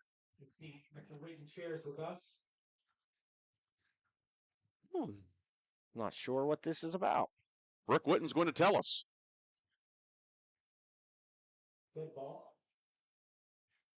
And it's a false start against Grove City. So you wondered, did maybe one of the guys put his hand on the ground, one of the interior men? Maybe. So now we'll go back to the 7.5-yard line. That penalty, the 3rd on Grove City for 20 yards. Sam Mowry wanting an explanation. He gets it, and I don't think he was satisfied with no. The word I was going to say was moderately disgusted. Yeah. So now Grove City will line up in the swinging gate. They have 1, 2, 3, 4, 6 men out to the left. I think you take a shot with Greer on one. Snap, and McCready with it. McCready's going to lob it into the end zone, and wide open is Clayton Martin. Closest man to him was the back judge. Clayton Martin catches the 2-pointer, and after all that, Grove City gets the conversion, 14-0. A lot of smoke and mirrors, and then you go right up the middle. Yeah, and the difficult thing about that swinging gate is it's very difficult for a defense to determine which receivers are eligible. Martin might have been the center on that play, and still an eligible receiver by the formation. So that's where that formation puts the defense in a bind. Drake Moore, the holder, and of course he's throwing the ball some this year, 15 of 23. This year, he was a starter last week at Titusville. He threw the two-pointer to Clayton Martin to make it 14-0 with 7:55 to go in the first half. Well, obviously, Slippery Rock doesn't want to be in this position. They're down 14-0 here, middle of the second quarter. We'll see if they get a little more aggressive on offense. I think they've been a little conservative so far. We haven't seen much down the field. We've seen a lot of run game, a lot of wide receiver screen. We'll see if they get a little more aggressive, try to make some plays through the air. They just not a ton of success between the tackles with Long. He's had a few decent gains, but his long of the day is only 3 yards. Yeah, he's been getting positive, but just not a whole lot of positive. But right, and not much help from anyone else running the ball. So their best play has been those wide receiver screens. We'll see if they open it up a little bit here on this drive. Maybe you'll pump and go off of it or something, perhaps. Yeah, the only problem with that is they've been running it to the one receiver side, so there really hasn't been another guy out there to try it, but, we'll see. I'm sure they've got a few plays. Another booming kick. Stukio's kickoff goes out of the back of the end zone. It hit on the end line on the fly, and the Rockets will have the ball at the 20-yard line after the touchback. Coming up at the half of a first half recap, scoring and stats. We will update you on the scoreboard from last night. Update you on the one other game ongoing. End of 3. Wilmington was all over Kennedy Catholic, 51-0. First time in 30 years that the Greyhounds have played at Butala Stadium, so they're going to go to 2-0 all time at Kennedy. The first meeting back in 94 was a little closer, 6-3. But this one, Wilmington on its way to its first league win of the season. But we'll recap last night's scores. Take a look at some of the local small college games as well today. PAC 5 games in action, 3 today, 2 tonight. Teal playing tonight against W&J. First and 10, Slippery Rock at its own 20. Campagna in the shotgun and throws this quick screen to Glass. Glass far side along the numbers to the 25. Greer and Wilson get a hold of him, but a nice gain on first down out to the 26-yard line for Cooper Glass. A little wrinkle to the wide receiver screens we've seen so far. That one thrown into a bunch set to the left. We'd previously seen them to a single wide receiver side. So another nicely designed play, get the ball out of Campagna's hands quickly and into a playmaker's hands, and that's a good first down gain. Second and 3 at the 27. Campagna 5 of 5 now for 24 yards.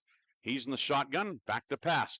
Throws it downfield on the post, and it is caught by Popovic. He takes a big shot from Clayton Martin, but Doug Popovic gets the first down of the afternoon. Popovic picks up 14 on the skinny post. Well, that was a really well-thrown ball and a really nice catch by Popovic. Richardson Healy, the corner, was all over him. That's good, strong hands to reach out there, make that grab, and hold on to it.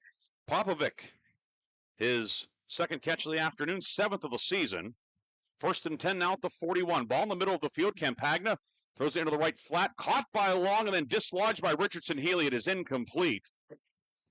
And probably a break for Slippery Rock because that was going to be a significant loss. Yeah, big-time break. And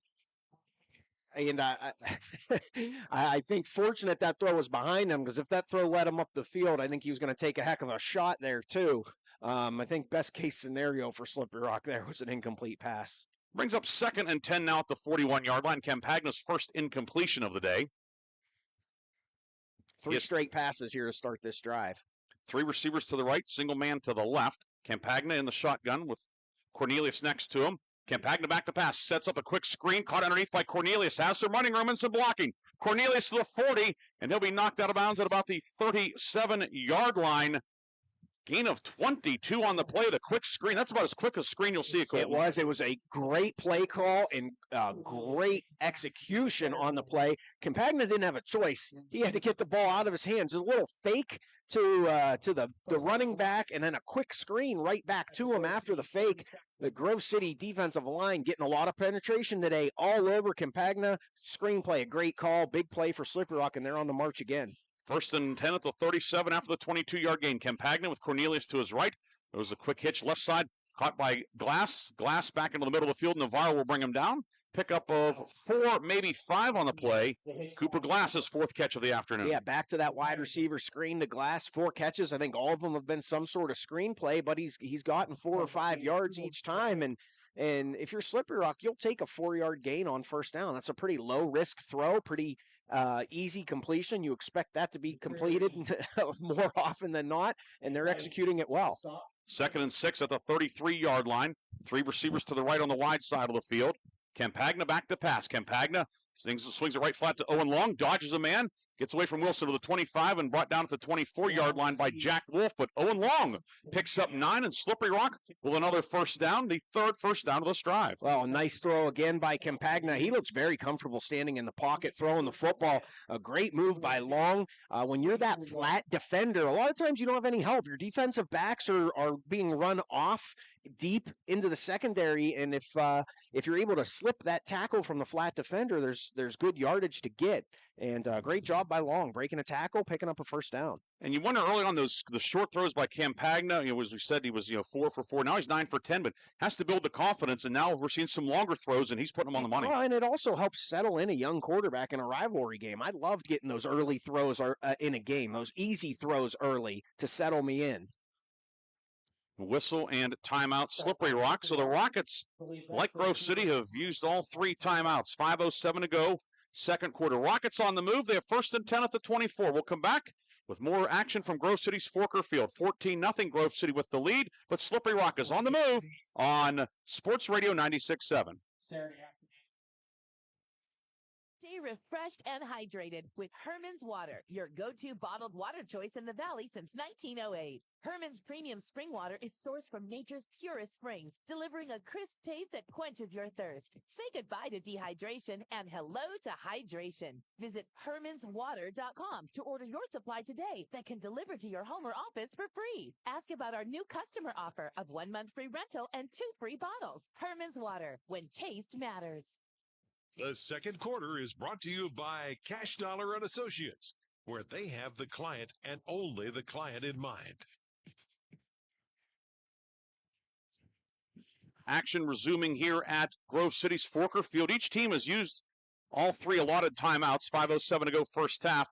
Grove City a 14-0 lead, but Slippery Rock a 6-play, 56-yard drive. Rockets have the ball at the 24 of Grove City. 1st and 10, moving left to right, the ball on the near right hash mark. Sawyer Allen back in at tight end. McDougal motions right to left. Campagna rolling left. Campagna under pressure. He'll be sacked. Jimmy Cooper brings him down back at the 35. A loss of about 10 on the play. Jimmy Cooper now 2.5 sacks this season. Yeah, a lot of penetration there from the Grove City defensive line, and I'm not sure what that play was supposed to be. It was a rollout, and I don't know if it was supposed to be a shovel pass or the running back in the flats just couldn't get out there. I'm not sure what that design was. Either way, Campagna looks much more comfortable in the pocket than he does out of the pocket, which is a little unusual for a young quarterback. It's just a tough timeout and a tough play after the timeout for Slippery Rock when they were marching. Loss of 9 back to the 33. 2nd and 19. Campagna. Play action, sets up the screen, caught by Cornelius. Cornelius hit, and Jack Wolf will dump him right at the line of scrimmage. No gain, and now Slippery Rock facing 3rd and long after back-to-back negative plays. And a great job by Jack Wolf snipping that one out.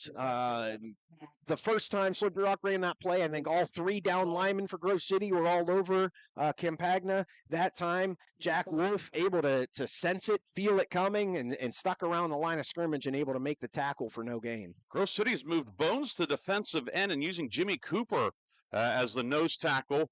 They've switched places, so you get a bigger guy on the outside and the quick guy in the middle. That's a wrinkle. It is a wrinkle. It just may be part of their rotation as they get some fresh bodies in there on the defensive line. Bones played defensive end last year. He's certainly capable of playing both spots. 3rd and 19 at the 33. Campagna in the shotgun. 2 receivers and a wing to the right, and delay of game. And that is the 2nd penalty on Slippery Rock, and this will set the Rockets back to the 38.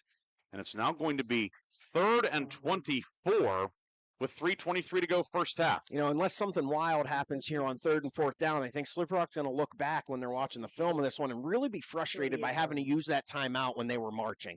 Their final timeout, they were really executing well, and then you have to use a timeout, and they kind of killed their own momentum. Campagna back to pass, rolling right, under pressure, on the run, throwing the ball downfield, looking for Popovic, makes the catch at the 10, knocked out of bounds inside the 10. They're going to say at the 6-7 yard line, Doug Popovic, a huge gain on 3rd and 24.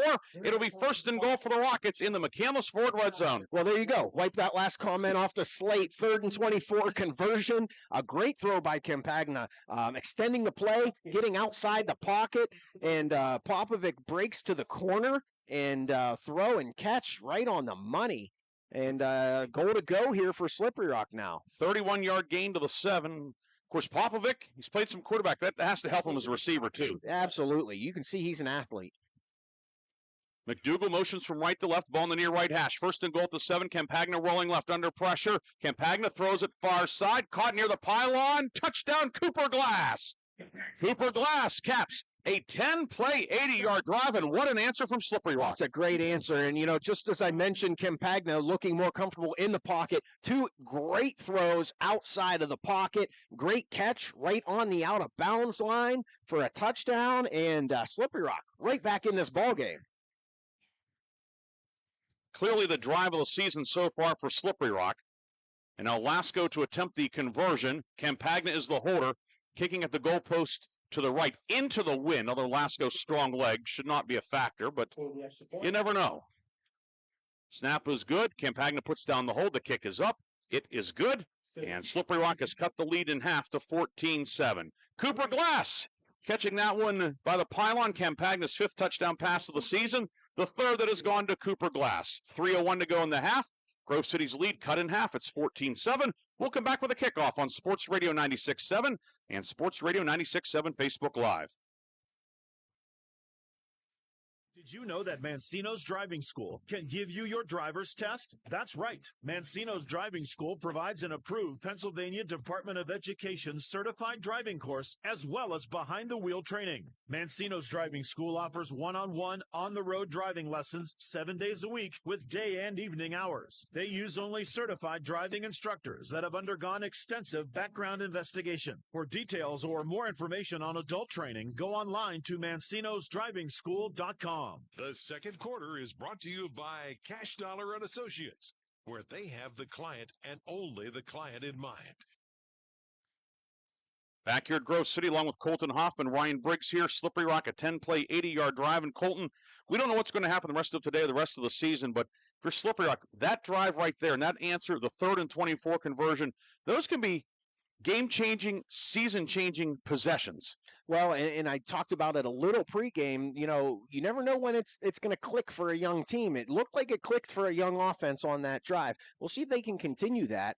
I don't think they called a run on that play, on that drive. I think they're all designed pass plays. I think we had a sack in there, but and I'm not advocating for not running at all the rest of the game, but much more aggressive that time for Slippery Rock offensively, and it paid off. Lasco kicking off, has the ball teed up on the far left hash. This one downfield, and it's going to be fielded on the run-up at the 13-yard line by Nathan Greer.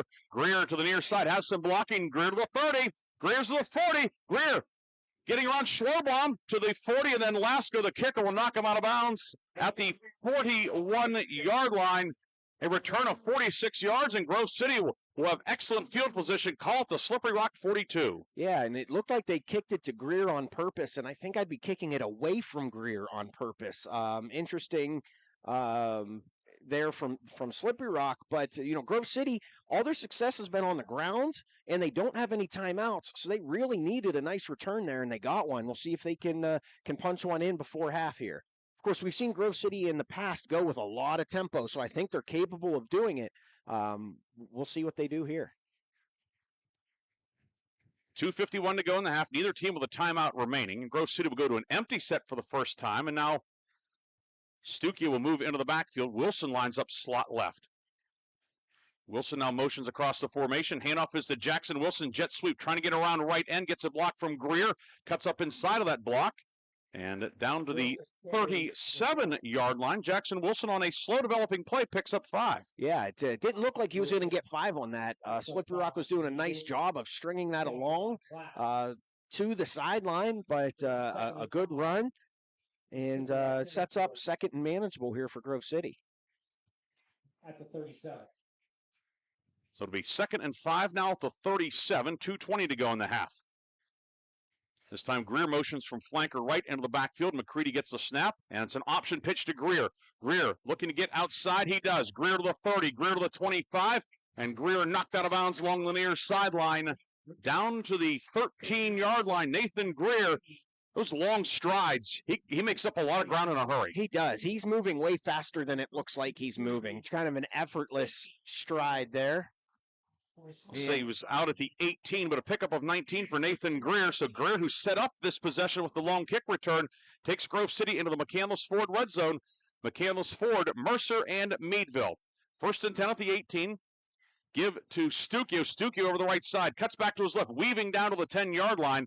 Brought down by Owen Long. Jonas Stukio, a nice run, picks up 8 to the 10-yard line.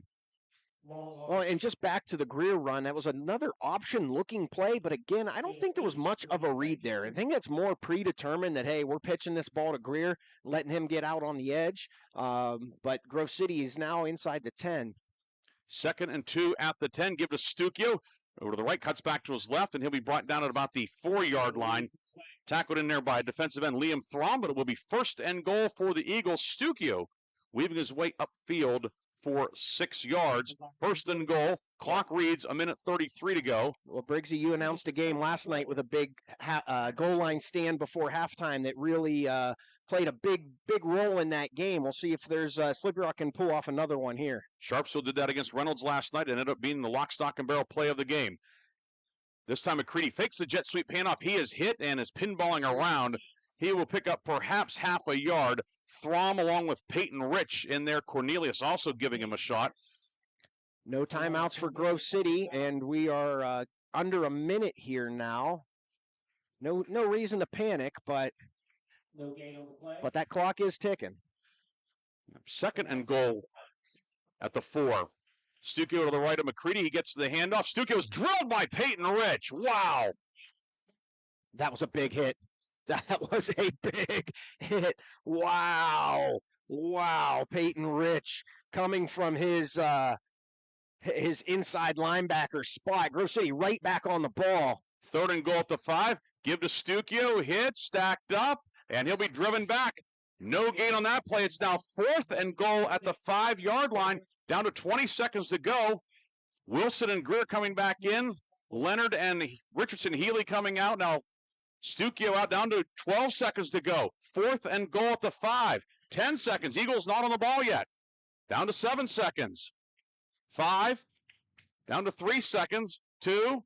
McCready gets the snap to give to Jackson Wilson. Wilson, he is hit and cut down, and you said it, Colton. Slippery Rock comes up with a defensive stand. Owen Long, Alex Cornelius combine on the tackle. Grove City squanders an opportunity at the end of the first half, and we'll go to the locker room.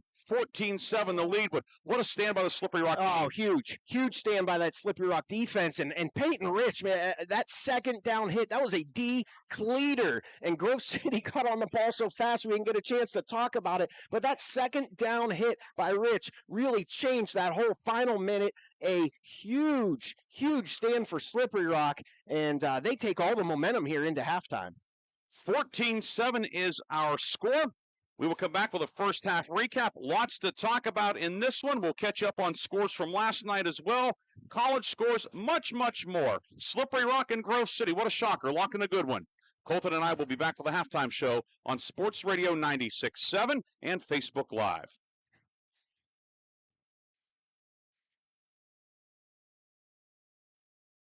The drug landscape has changed. Illegal fentanyl has made its way into the drug supply. A synthetic opioid up to 50 times stronger than heroin, up to 100 times stronger than morphine. It only takes the tiniest amount to cause a fatal overdose. Although fentanyl is being mixed into almost every kind of drug, you wouldn't be able to see it, smell it, or taste it. Know the dangers. Contact Mercer County Behavioral Health, Inc. in Mercer, PA at 724-662-2230 or visit cdc.gov/stop overdose. Brought to you by the Hermitage PA Rotary Club and the Mercer County Opioid Settlement Fund. Unlock your business potential with Hermitage Minuteman Press. From eye-catching designs to professional printing, Hermitage Minuteman Press are your local experts. Boost your brand with stunning business cards, brochures, banners, apparel, and more. The Hermitage Minuteman Press team ensures top-quality results with lightning-fast turnaround. Plus, their marketing solutions will take you to the next level. Elevate your image and stand out from the competition. Experience excellence in printing and marketing at Minuteman Press today. Minuteman Press, 3170 East State Street in Hermitage. Online at hermitage.minutemanpress.com or follow them on Facebook. Mention this ad and receive 10% off your first order. Hello, Shell Restoration. May I help you? Hello? Oh, I was waiting for the beep or the part that tells me what button to press. Nope, I'm a real person. Great. I've been leaving messages all day to try and compare prices on my roof. Well, we can have one of our project managers call you to set up an appointment within an hour and be at your house for an estimate within 24 hours. Wow, that's perfect. Well, that's what we specialize in. Shell Restoration, the area's #1 roofing, siding, windows, and gutter installer. Call today for a free estimate, 800-663-8103, or look for @Shell Restoration on Facebook. My car does more than take me from here to there, and I expect my insurance to do more too. That's why I chose my agent and Erie Insurance. They offer first accident forgiveness and the service I deserve at a price I can afford. Your local Erie agent is Mailer Insurance. Get a quote today at mailerinsurance.com. Mailer Insurance, a Reinhardt's agency affiliate. Erie Insurance services are provided by one or more of the following insurers: Erie Insurance Company, Erie Insurance Property and Casualty Company, or Flagship City Insurance Company, home offices Erie, Pennsylvania, or Erie Insurance Company of New York, home offices Rochester, New York, an equal opportunity insurer. Are you or a loved one looking for a senior living residence offering independent living and personal care? Then the Heritage at St. Paul's Senior Living Community in Greenville is right for you. The Heritage offers private apartments that provide the comforts of home with as little or as much personal care as you need. St. Paul's makes it easy to feel at home. Call 724-588-7610 or visit stpauls1867.org today for more information or to schedule a tour. In 1973, Lock, Stock, and Barrel opened their doors and served their first of over 3 million giant submarine sandwiches. And they still serve 42 whole subs on 15-inch buns. Lock, Stock, and Barrel also has burgers, specialty sandwiches, wraps, gyros, salads, wings, and even breakfast. Lock, Stock, and Barrel is also a full-service deli. Party rings, meat and cheese trays, and cold veggie trays are all available. Open Tuesday through Saturday. Closed Sundays and Mondays.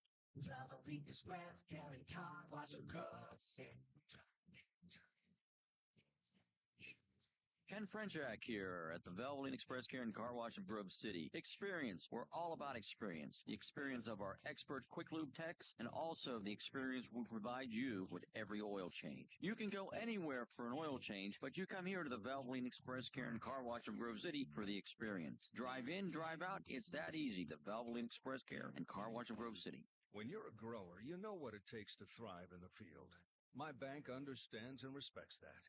When you've got a financial partner working alongside you, it makes the days a little easier and the numbers all add up.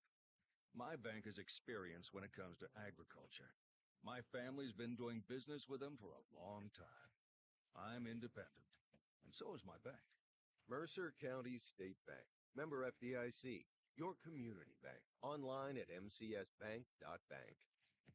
The halftime show is brought to you by Lock, Stock, and Barrel, serving giant subs to the Shenango Valley since 1973.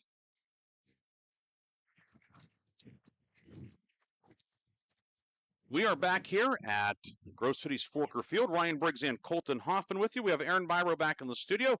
Sam Timko on the camera today. Quick hello to Henry Fry. Hank is watching today. He sent me a note. It's always good to hear from a big Sharon Tiger fan. His Tigers defeated his alma mater, Hickory, last night, and he's enjoying this rivalry game today, as we are too. Colton, 14-7. Grove City the lead. Looked like Grove City might be, starting to pull away in the second quarter. Slippery Rock, a great drive, and then what a finish to the first half by the Rocket defense. Yeah, I mean, you really felt like Grove City had a stranglehold on this game, and we're going to be able to put this one away. But a great drive by Slippery Rock, a big-time goal line stand, and we got ourselves a good one going into the second half. Was there one thing you could pinpoint as to what changed, or is that maybe an oversimplification? Well, I think Slippery Rock had to get a little more aggressive offensively. When you're down 14 nothing, you got to start going for it a little bit, and they did that, and they put a nice drive together. We talked about them maybe doing that when they had good field position in that first quarter, and they really were conservative on the play call.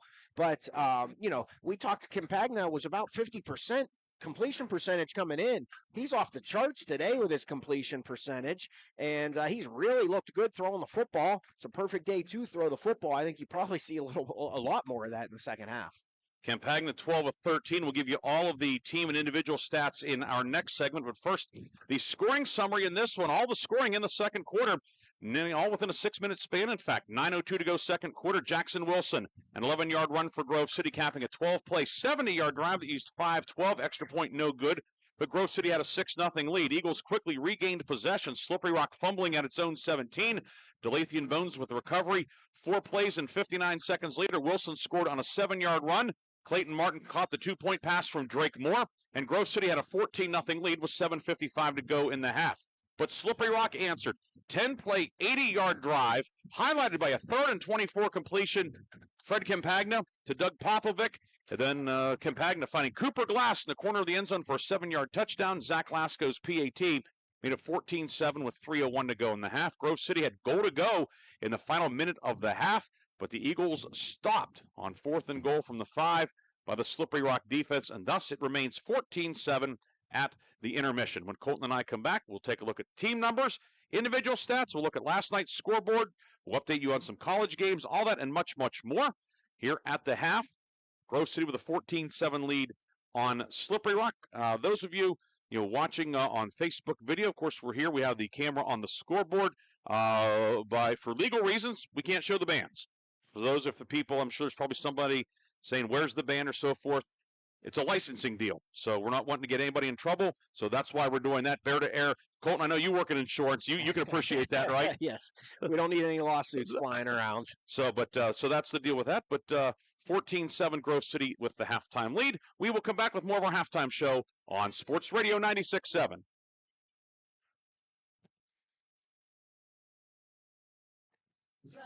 Express, carry car, wash your clothes, Ken Frenchak here at the Valvoline Express Care and Car Wash in Grove City. Experience. We're all about experience. The experience of our expert quick lube techs and also the experience we provide you with every oil change. You can go anywhere for an oil change, but you come here to the Valvoline Express Care and Car Wash in Grove City for the experience. Drive in, drive out. It's that easy. The Valvoline Express Care and Car Wash in Grove City. You have questions. Am I saving enough for retirement? Are my eggs in enough baskets? Are there financial considerations unique to women? You need answers. So where do you go for straightforward guidance? Ask the professionals. David O. Cashdollar, CFP, Timothy D. Cashdollar, CRC, and Eric W. Montgomery, CFP at Cashdollar & Associates have the knowledge and experience that can help you answer these questions and more. And they are conveniently located at 115 Erie Street, Grove City, Pennsylvania, 16127. You have a financial professional you can turn to. Call Dave, Tim, and Eric at 724-458-5233. That's 724-458-5233. Registered representatives offering securities through Cetera Advisor Networks, LLC. Member FINRA, SIPC. Dave Cashdollar and Eric Montgomery also offer advisory services through Cetera Advisor Networks, LLC. A registered investment advisor. Cashdollar & Associates, LLC is not a subsidiary nor controlled by Cetera Advisor Networks. Imagine a bathroom that's not just a room, but a sanctuary. At Warner's Homes and Improvements, they believe in taking the time to get it right. That's why they are proud to introduce their bathroom installation service, where done in a day is a thing of the past. Experience the difference of a bathroom designed for you, not the clock. Visit Warner's Homes and Improvements on Route 19 in Mercer or at warnerconstruction.com. Warner's Homes and Improvements, where your bathroom is our masterpiece. Don't rush perfection. Stay refreshed and hydrated with Herman's Water, your go-to bottled water choice in the Valley since 1908. Herman's premium spring water is sourced from nature's purest springs, delivering a crisp taste that quenches your thirst. Say goodbye to dehydration and hello to hydration. Visit hermanswater.com to order your supply today that can deliver to your home or office for free. Ask about our new customer offer of 1 month free rental and 2 free bottles. Herman's Water, when taste matters. How well do you know your insurance company? Well, I know I pay each month, and I'm covered. Okay. Are you sure you have the best rates? Do you have the right coverage for your needs? Are you paying for things you don't need? Well, I haven't actually talked to my agent. I just assumed... Talk to a real person. Talk to someone local and see the difference. Mailer Insurance is local. Mailer Insurance lives where you do, and we'll give you the coverage you need and nothing you don't at a fair price. And they are always here to talk. Mailer Insurance in Sharpsville or at mailerinsurance.com, a Reinhardt's Agency Incorporated affiliate. In 1973, Lock, Stock, and Barrel opened their doors and served their first of over 3 million giant submarine sandwiches. And they still serve 42 whole subs on 15-inch buns. Lock, Stock, and Barrel also has burgers, specialty sandwiches, wraps, gyros, salads, wings, and even breakfast. Lock, Stock, and Barrel is also a full-service deli. Party rings, meat and cheese trays, and cold veggie trays are all available. Open Tuesday through Saturday. Closed Sundays and Mondays. The halftime show is brought to you by Lock, Stock, and Barrel, serving giant subs to the Shenango Valley since 1973. With Elton John's 1973 hit, Saturday Night Soul. We are back here at Grove City High School, the Grove City Marching Band. Their opening number, Saturday Night's All Right for Fightings. That's appropriate for today, playing a Saturday game. I wonder if the other weeks if they play Living It Up on Friday Night by Bell and James, which was a minor hit, or a decent hit back in 1979. I know that's in your, you have that on your Spotify, right, Colton? Not on the playlist. Yeah, not yet anyway. I bet Mrs. Hoffman's probably going to be programming that in later tonight. But 14-7 Grove City with the lead. Some first half stats. Grove City, 142 rushing yards, 6 passing yards, 148 total yards, and 10 first downs for the Eagles in the first half. Slippery Rock, 111 passing yards, -5 rushing yards, so 106 yards on 21 plays for the Rockets, 4 first downs. Grove City individually, quarterback Lucas McCready, 1 of 4 for 6 yards, a 6-yard completion to Nathan Greer. McCready intercepted once by Doug Popovic. Jackson Wilson leading the Eagles, 14 carries, 81 yards, 2 touchdowns. Jonas Stucchio, 7 carries for 47 yards. Nathan Greer has run it twice for 27 yards. On the Slippery Rock side, quarterback Fred Campagna, 12 of 13, 111 yards and a touchdown. Cooper Glass, 5 catches, 30 yards and a score. Doug Popovic, 3 receptions for 51 yards. Alex Cornelius, 2 catches for 22 yards. Owen Long, 2 receptions for 8 yards. Long, 4 carries for 8 yards. Other numbers of interest, penalties, not too many. Slippery Rock, 2 for 15. Grove City, 3 penalties, 20 yards. Grove City, about a 4-minute edge in time of possession, 14:06 to 9:54. Grove City, 4 of 6 on third down. Slippery Rock, 1 of 4. 14-7 is our halftime score. Grove City the lead, and the Eagles will have the option to receive to start the second half. Colton, last night, a full slate of action. One other game today that's gone Final 2. Would you like to recap us on some of the scores? Sure. In Region 1 action, Wilmington today all over Kennedy, 58-0. Big win for Coach Fillion's Greyhounds. Just finishing up on that, Wilmington in 1A. That 1A race is fascinating this year. Wilmington, Greenville, Reynolds, Lakeview, certainly going to throw its hat in the ring too. Wilmington being in 1A, really changing the dynamics there, but big win for the Hounds today. Yeah, absolutely. Farrell and Mercer, same score, 58-0 last night. Farrell over Mercer. You thought it wasn't going to take much longer for Farrell to get back in the win column. Is that Farrell Sharon? Is that next week? Yes, next Saturday night, 6 o'clock start at Sharon. That's great to have that game being played again. Sharpsville defeated Reynolds in a game you called on 790 WPIC last night, 34-12. In Region 2, Lakeview, a 28-13 winner over Maplewood. Greenville, 62-0 over Cochranton. Big win for the Trojans. Region 4, the big game of the Valley, Sharon, a 20-14 winner over Hickory. Game that came down to the final play. Got a hunch those two teams might meet again later this season. And I think that wraps up the Mercer County teams this weekend. And on the local college scene today. One of our local teams, Westminster, in action today, leading Waynesburg University at halftime, 17-7. Late second quarter, I have to admit, being surprised by this one. St. Vincent all over Allegheny, 34-7 in Meadville. Wow! And that game is on regional television and in the Pittsburgh market. So Bearcats showing up today in the Tool City. Now you excuse my lack of knowledge. Is Allegheny in the pack for football? Yes, Allegheny's in the PAC and everything. Up third year back in the PAC, okay.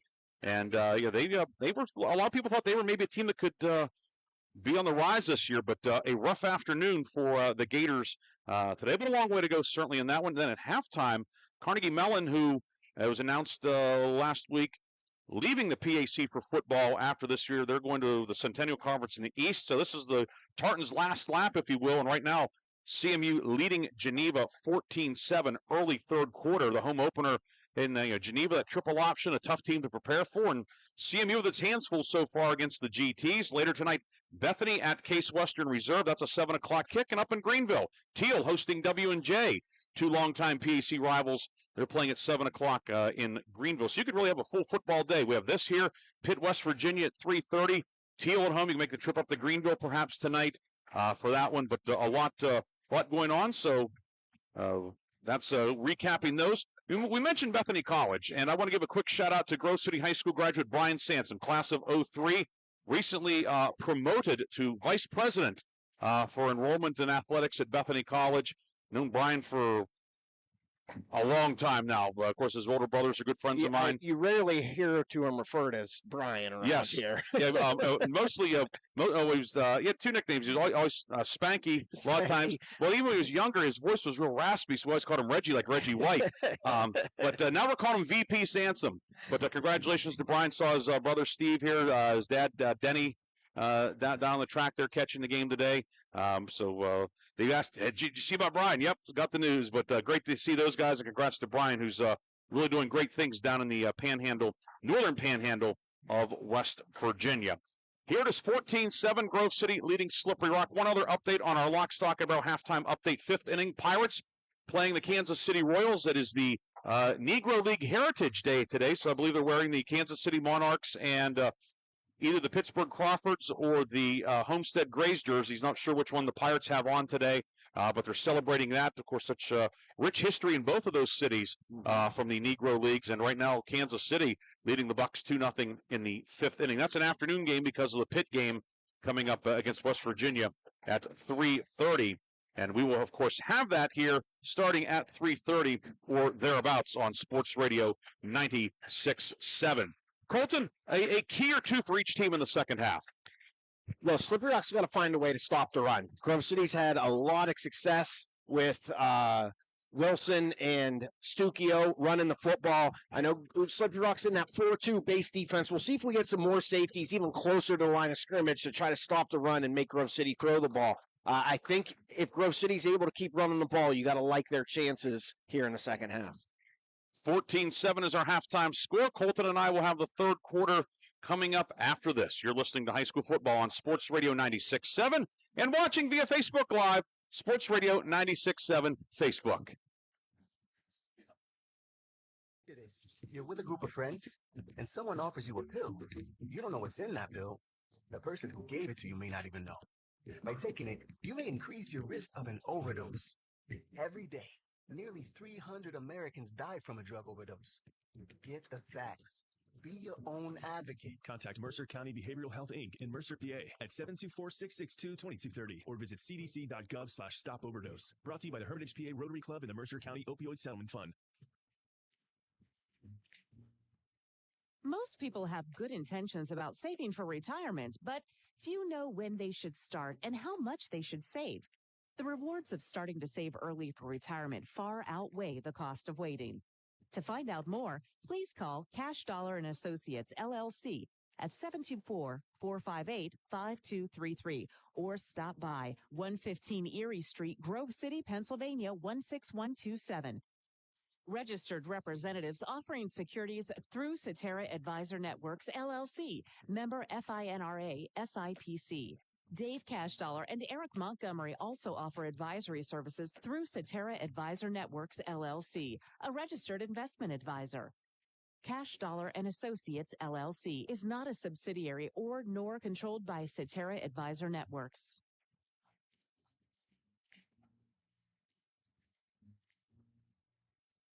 Unlock your business potential with Hermitage Minuteman Press. From eye-catching designs to professional printing, Hermitage Minuteman Press are your local experts. Boost your brand with stunning business cards, brochures, banners, apparel, and more. The Hermitage Minuteman Press team ensures top-quality results with lightning-fast turnaround. Plus, their marketing solutions will take you to the next level. Elevate your image and stand out from the competition. Experience excellence in printing and marketing at Minuteman Press today. Minuteman Press, 3170 East State Street in Hermitage. Online at hermitage.minutemanpress.com or follow them on Facebook. Mention this ad and receive 10% off your first order.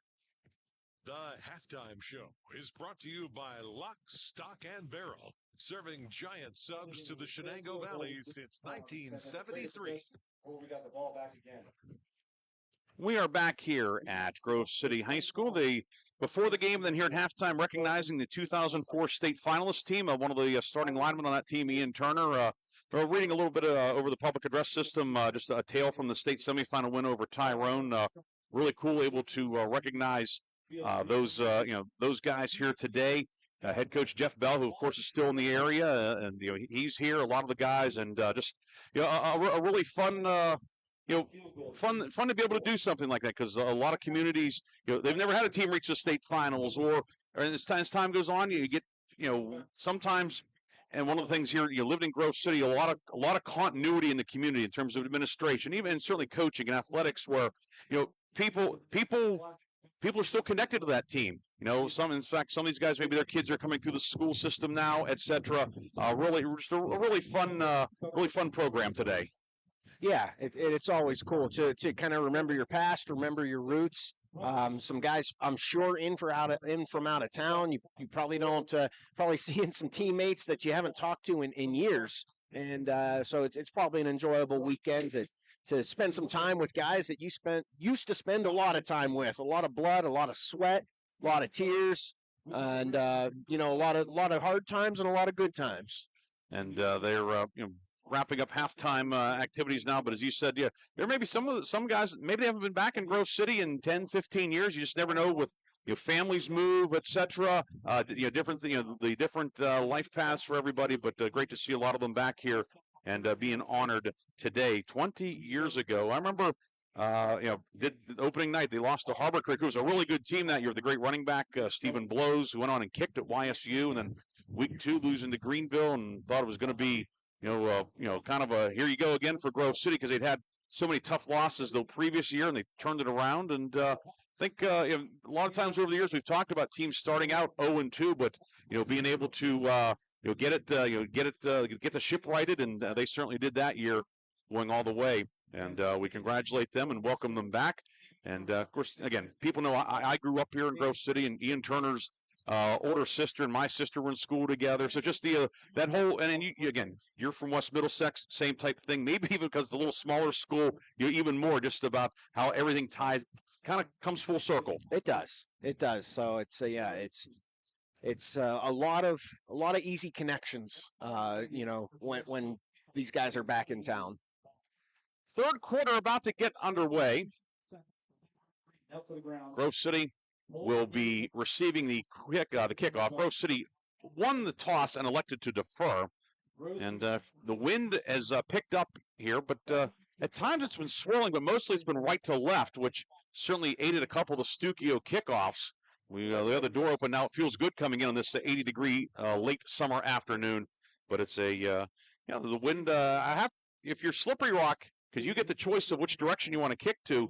Do you want the wind in the third quarter or the fourth quarter, Colton? I always prefer it late in the game because, you're down a touchdown. You got to assume you're going to have to score a couple times to win this game, and it's probably you're probably going to have to get some stops, force some punts, and you'd think in that fourth quarter you'd rather have Grove City kicking and punting into the wind. So and Slippery Rock did score going into the wind. They did. Which makes it a little more difficult throwing the ball. So when assuming Slippery Rock is throwing the ball more in the second half, you'd want to be throwing with the wind late in the game. Second half. So Slippery Rock will be kicking into the wind here, as we mentioned, to start the half, and just waiting for the kickoff team to take the field here, and the second half will be underway. Yeah, that 04 group when they were in the youth program, the ABC League. Barry Bullphone posting on the again. You talk about knowing people. I went to school. I was high school year behind Barry's daughter, but the noting that they had a lot of success winning the league was they were younger and coming through and parlaying that at the varsity level as well. So thanks for that tip as well. Always great to hear the Nuggets and great that everybody who is tuned in this afternoon listening, whether it's in the car. It'd be a good day to sit outside in the sun and listen to a football game. A lot of people watching as well, and a lot of people here watching as well. Good crowd on hand, and Zach Lasko to kick off. And this is a short kick. It's going to be fielded by Leonard at his own 27, outside the numbers far side, out to the 40. And Jazir Leonard will be knocked out of bounds by Sawyer Allen at the 45-yard line. And so Slippery Rock trying to keep it away from Greer. Grove City still will have excellent field position, just shy of midfield. Yeah, it's, I agree with not kicking it to Greer, but you're still giving up great field position. I'm sure they would have preferred a little better coverage on that kick. So 5 seconds gone by, third quarter. Grove City going right to left, black tops, black pants, Vegas gold numbers and letters outlined in white. Vegas gold and white trim, white helmets for Grove City. Slippery Rock, white tops, white pants, red numbers and letters, red and silver trim with a silver headgear for the Rockets. Both teams are 0-1 in league play. McCready in the shotgun. Turn and the give is to Jackson Wilson off the left side. Wilson keeps the legs turning. He's across the midfield line. Ball comes out at the end of the play. It's picked up by Clayton Martin for Grove City, however, and he'll advance it for another yard or two and pick up the first down. Well, Clayton Martin prevents a big-time mistake on the first play from scrimmage here. And Clayton Martin's one of those kids that's usually right where you want him to be. One of those types of players, like a glue guy. We often refer to those guys as a big-time contributor for this Grove City team. And he recovers it and picks it up for a couple of extra yards. First down to the Slippery Rock 44, the 11th first down of the afternoon for the Eagles. Jimmy Cooper in motion, gets a high handoff, sweeping around the left side. Jimmy Cooper to the 30, Cooper to the 25. Owen Long brings him down. Jimmy Cooper on his first carry of the season, and Jimmy Cooper rumbling downfield wearing number 87, picks up 23, 24 yards to put it down right at the 20. The Eagles are back into the McCandless Ford red zone on a Jimmy Cooper run of 24 yards. Yeah, that probably wasn't high on your watch list if you're the Slippery Rock defense, but an effective play on that jet sweep for the Grove City offense. That puts Cooper into the positive territory in yards from scrimmage this year. Jonas Stukio gets the handoff to the 15, down close to the 10-yard line. Stukio will be marked down at the 11. Pickup of 9 for Stukio. Cooper had one catch this year, but it had gone for -2 yards. So in terms of scrimmage yardage, he is into the black, and Grove City's knocking on the door. 2nd and 1 at the 11. Cooper checks out. Wilson back in for the 2nd and 1 at the 11. 1:10 gone by, third quarter. Grove City leading 14-7, looking for more. Out of the shotgun, McCready will give it to Wilson. Wilson is hit, spins out of one tackle, fights back close to the line of scrimmage, but it will be a short loss on the play. Finished off by Long and Cornelius. Clint Shamblin, the initial contact, and it will be a short loss and putting Grove City in 3rd and 2 back at the 12. Well, we haven't seen that too much from this Slippery Rock defense, getting penetration and able to get their hands on one of these Grove City backs in the backfield. A big-time play there on 2nd and 1, forcing a 3rd down here. With Grove City got a chance to pick up a first down and get it to a goal-to-go situation. 3rd and 2 at the 12. Eagles 4 of 6 on 3rd down. Give us to Wilson. Wilson off the right side, hit by Patterson. And Wilson is going to take the ball down to the 6-yard line. He'll pick up 6 and convert the 3rd and short. And Grove City now will have 1st and goal from the 6. Very similar situation as to what the Eagles had right before halftime when they did not score. Yeah, they were a little rushed, no timeouts. Now they've got no concerns on being able to get everything executed the way they want it to. And we'll see if they're able to get that touchdown they missed out on here. Stukio in motion from slot right. He gets the handoff on a jet sweep over the left side. Stukio hit, breaks a tackle, and squirts through a couple of defenders. Slowbaum brings him down, but not before Stukio will pick up a couple of yards. Stukio doing a good job. It's not easy to have an impressive 2-yard run, but Stukio did there. He did. And that jet sweep play gets a little more difficult the closer you get to the end zone. Everything just gets compressed a little bit. You got guys spread out a little less, a little harder to execute that play. But I don't hate coming back to a play you just had a lot of success with. Second and goal from the 4, gives to Wilson up the gut. He's cut down by Peyton Rich and Owen Long. Wilson down to the 1-yard line. It'll be 3rd and goal now at the 1. Wilson already with 2 touchdowns today. And he gets Grove City to the 1. It'll be 3rd and goal at the 1. Stukio out. Cooper back in to get a little more beef out there. 8:40 to go, 3rd quarter, 8th play of the drive. McCready in the shotgun with Wilson off his left hip, gives to Jackson Wilson. Wilson crashes into the line, and he's into the end zone. Touchdown, Grove City. Jackson Wilson, the hat trick, and the Eagles a strong start to the 3rd quarter. Well, that's a big-time drive from Grove City. You could have been feeling sorry about yourself for not capitalizing at the end of the first half, but Grove City gets her head on straight, gets back behind that offensive line who's having a great game, and able to run the ball right down the field to extend their lead back to 2 touchdowns. The drive, 8 plays, 55 yards. It used 3:24.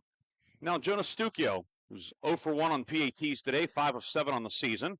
Drake Moore, who threw the 2-point pass, is the holder. Moore has a little difficulty with the hold, gets it down on the tee, however, and the kick is up and good from Stukio. 21-7, Grove City with the lead. 8:31 to go, 3rd quarter. We'll come back with more from Grove City's Forker Field on your home for high school football all season long. This is Sports Radio 96.7 and Facebook Live.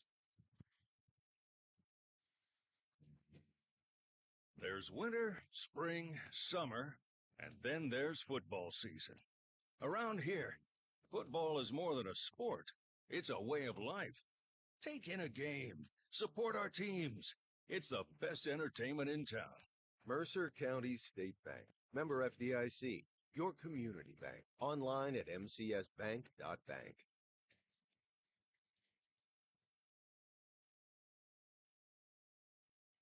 The 3rd quarter is brought to you by Warner's Homes and Improvements, making dreams come true since 1958.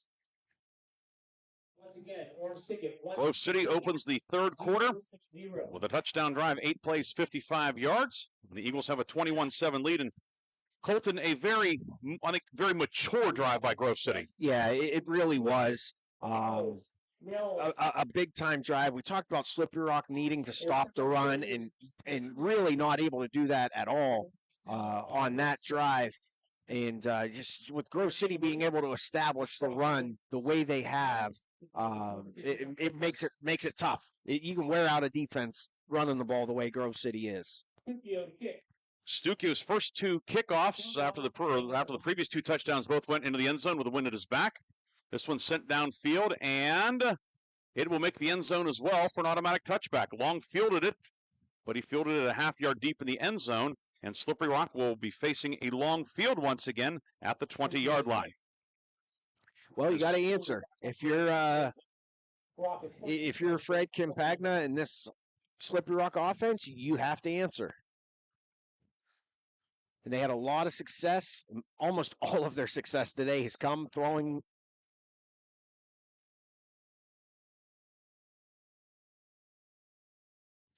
to continue that aerial success.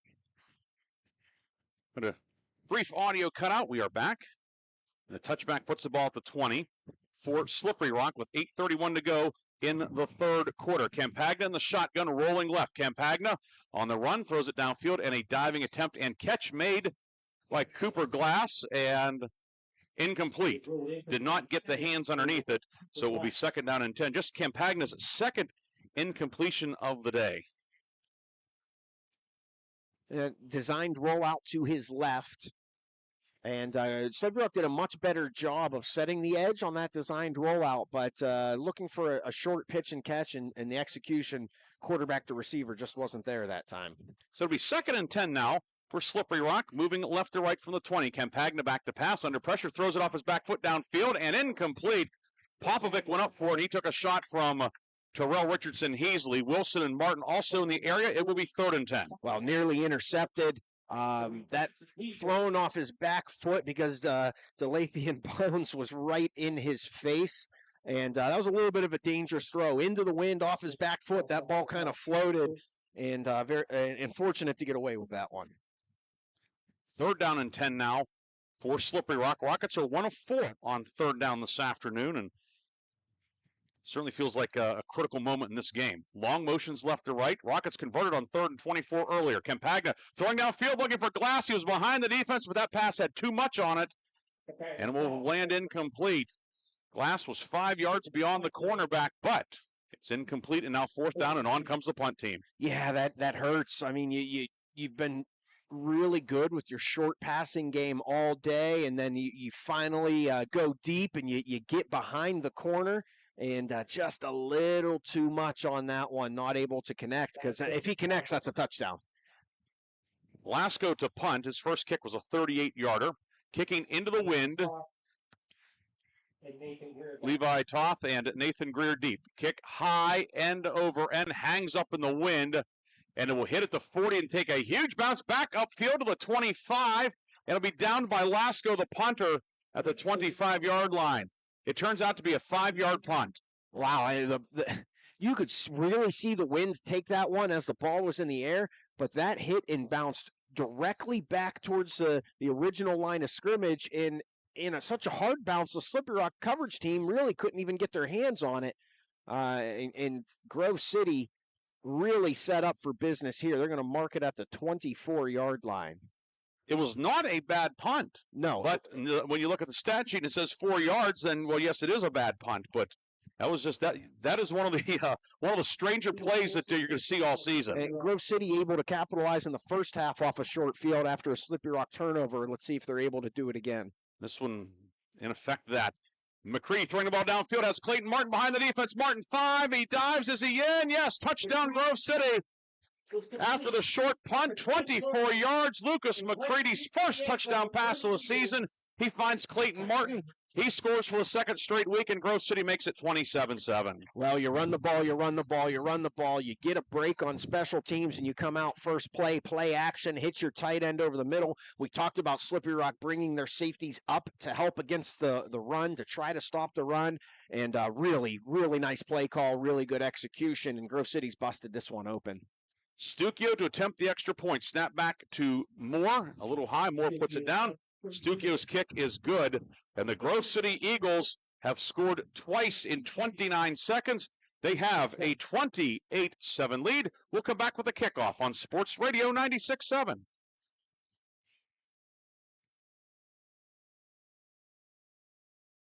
I'm hungry. Well, I know just the place to go. They got what I like? Oh, yeah. When? Wait, what about drinks? Well, it's a bar and grill, so yeah, you're covered. Win-win. Speaking of win, they've got gaming too, so you can win. Come sit down for a great meal, a great drink, a great time, or all three. Bay's Pub and Grill has just what you want. So come by for good eats, cold drinks, and the latest ways to win. Bay's Pub and Grill, East State Street, Hermitage. The third quarter is brought to you by Warner's Homes and Improvements, making dreams come true since 1958. The Rockets and the Eagles.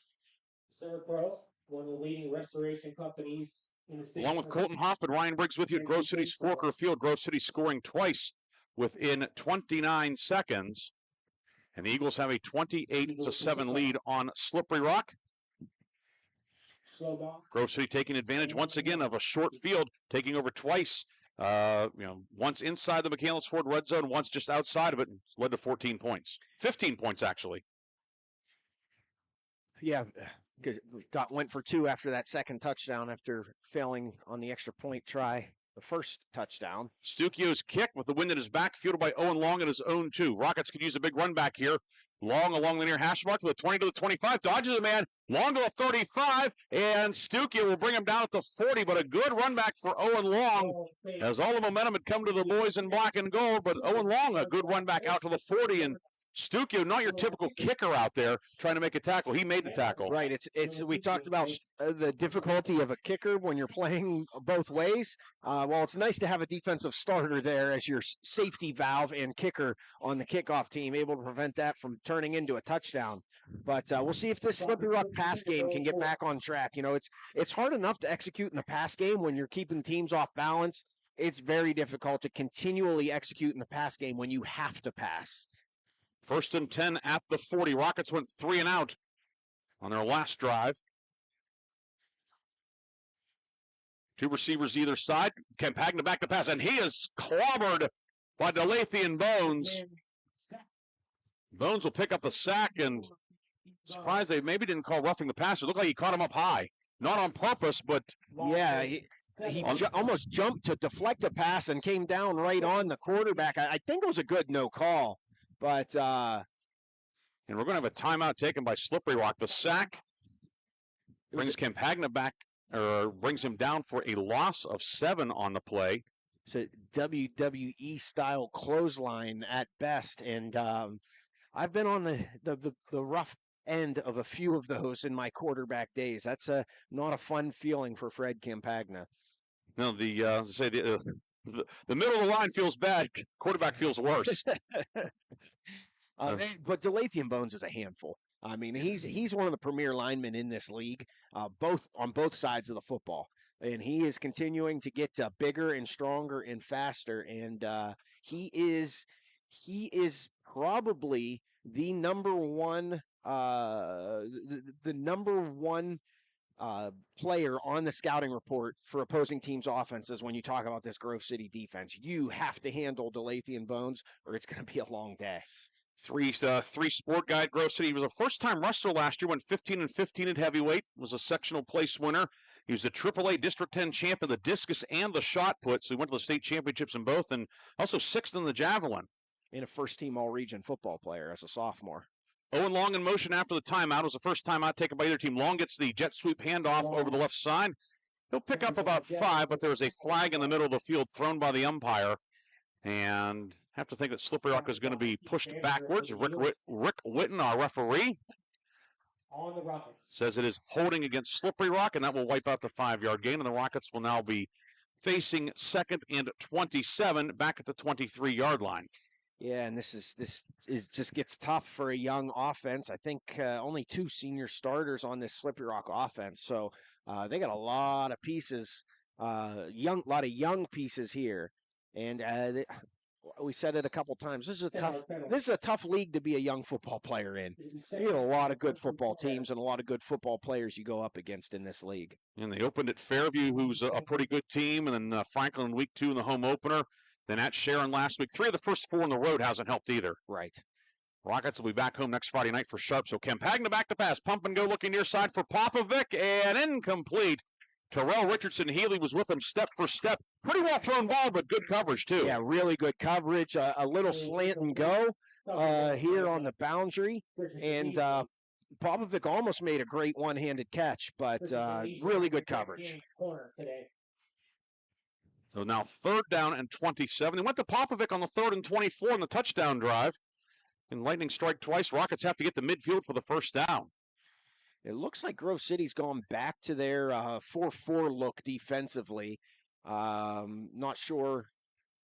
They're back in the stack on this one. 3rd and 27. Campagna looking, throwing it into the left flat downfield, incomplete, looking for Logan Schlobaum.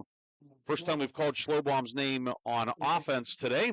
Pass incomplete, now 4th down, and Lasco back out to punt. His last kick was landed at the 40 and then took the huge Grove City bounce back up the field to the 24-yard line, and Grove City scored on the next play after the 4-yard punt. Lasco will look for a better bounce this time.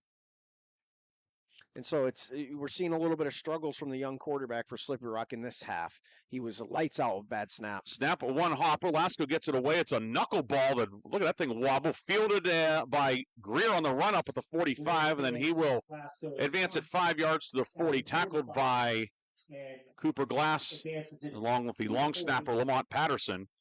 But I don't know if Tim Wakefield or Tom Candiotti ever threw a knuckleball that good. No, not that far anyway. But you could just see it in the wind how it just was. Yeah, this wind has picked up. It's really impacting the kicking game and probably the passing game as well, especially if you're throwing into it.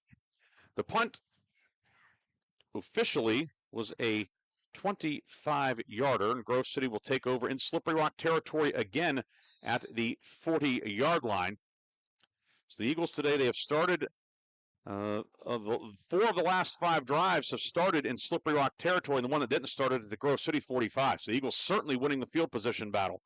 First and 10 at the 40. McCready back to pass, throwing it downfield on the slant, caught by Nathan Greer, down to the 29. Cooper Glass with the coverage, but an 11-yard gain for Nathan Greer on his second catch of the afternoon.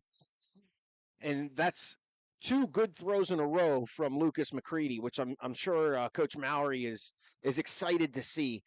Just being able to be a threat in the pass game just adds so much more to this Grove City offense.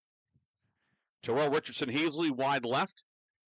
Cooper flanked out to the right as a flanker. The deep back is Wilson. He gets the handoff from McCready. Jackson Wilson able to get outside. Wilson to the 25 to the 20. Jackson Wilson's going to take it in for his 4th touchdown of the afternoon. 29 yards for Jackson Wilson. And the Grove City Eagles have broken it open with 6.5 minutes to go in the third. Yeah, just a little off-tackle play to the field, and Jackson Wilson bounces it outside. That Slippery Rock defense lost its edge containment, and Jackson Wilson able to bounce it outside untouched into the end zone for Grove City, and that's 3 touchdowns here in a row in the first 5.5 minutes here to start this second half. Stukio kicking at the goalpost to the left. Martin will snap. Drake Moore is the holder. Snap is good. So is the hold. Kick on the way. Stukio's extra point is good. And Grove City with 21 points in the span of 2 minutes and 2 seconds. The Eagles have taken firm command. Well, that's one thing about being a pass-heavy offense, which Slippery Rock has to be right now. If you don't execute, you don't run much time off the clock. And it seems like you're giving the ball right back to this Grove City offense that has their run game executing at a very high level right now. And there's a Slippery Rock man. A couple guys are being tended to right now. We'll take a break. We'll come back with the kickoff. You're listening to High School Football on Sports Radio 96.7.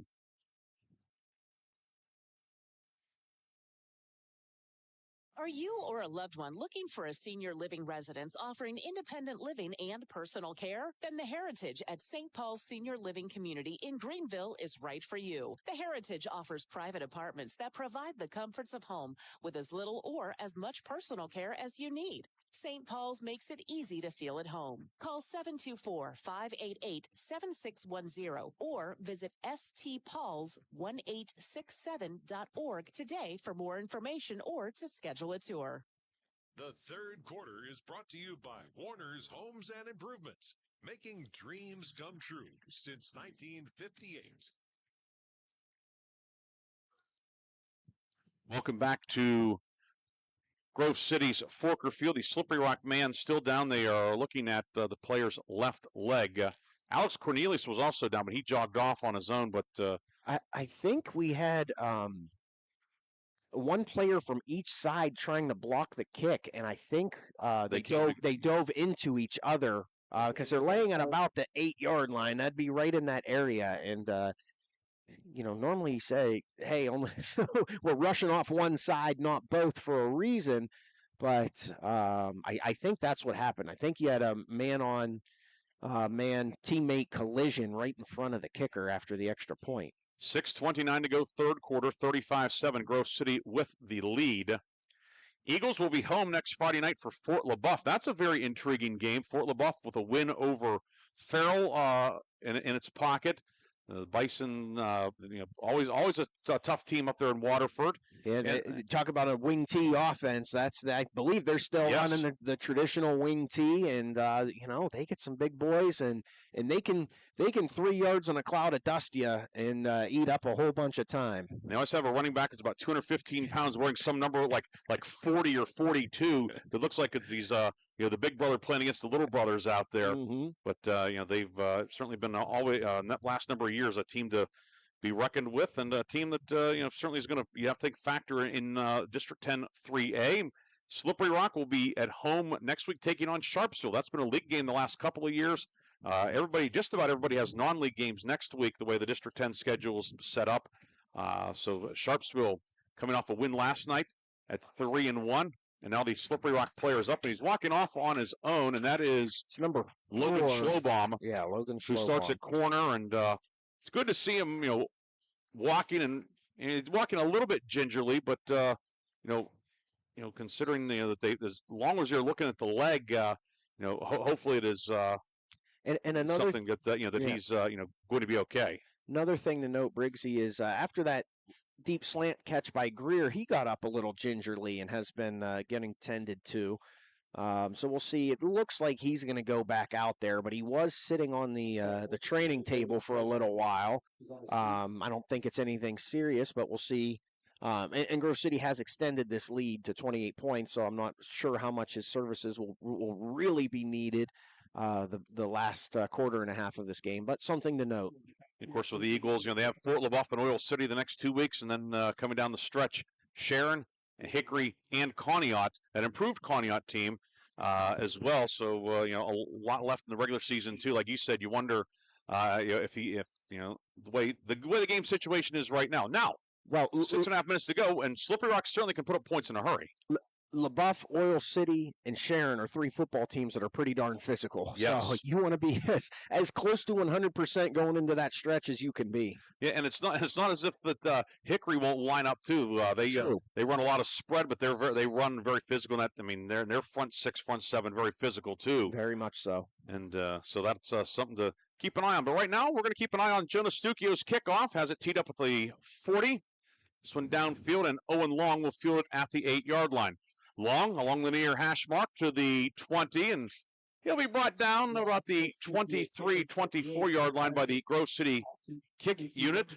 As down there we see Carl Bubenheim, senior linebacker, running back, one of the special teams aces for Grove City. Jesse McCoy down there, Jazier Leonard, in on the tackle.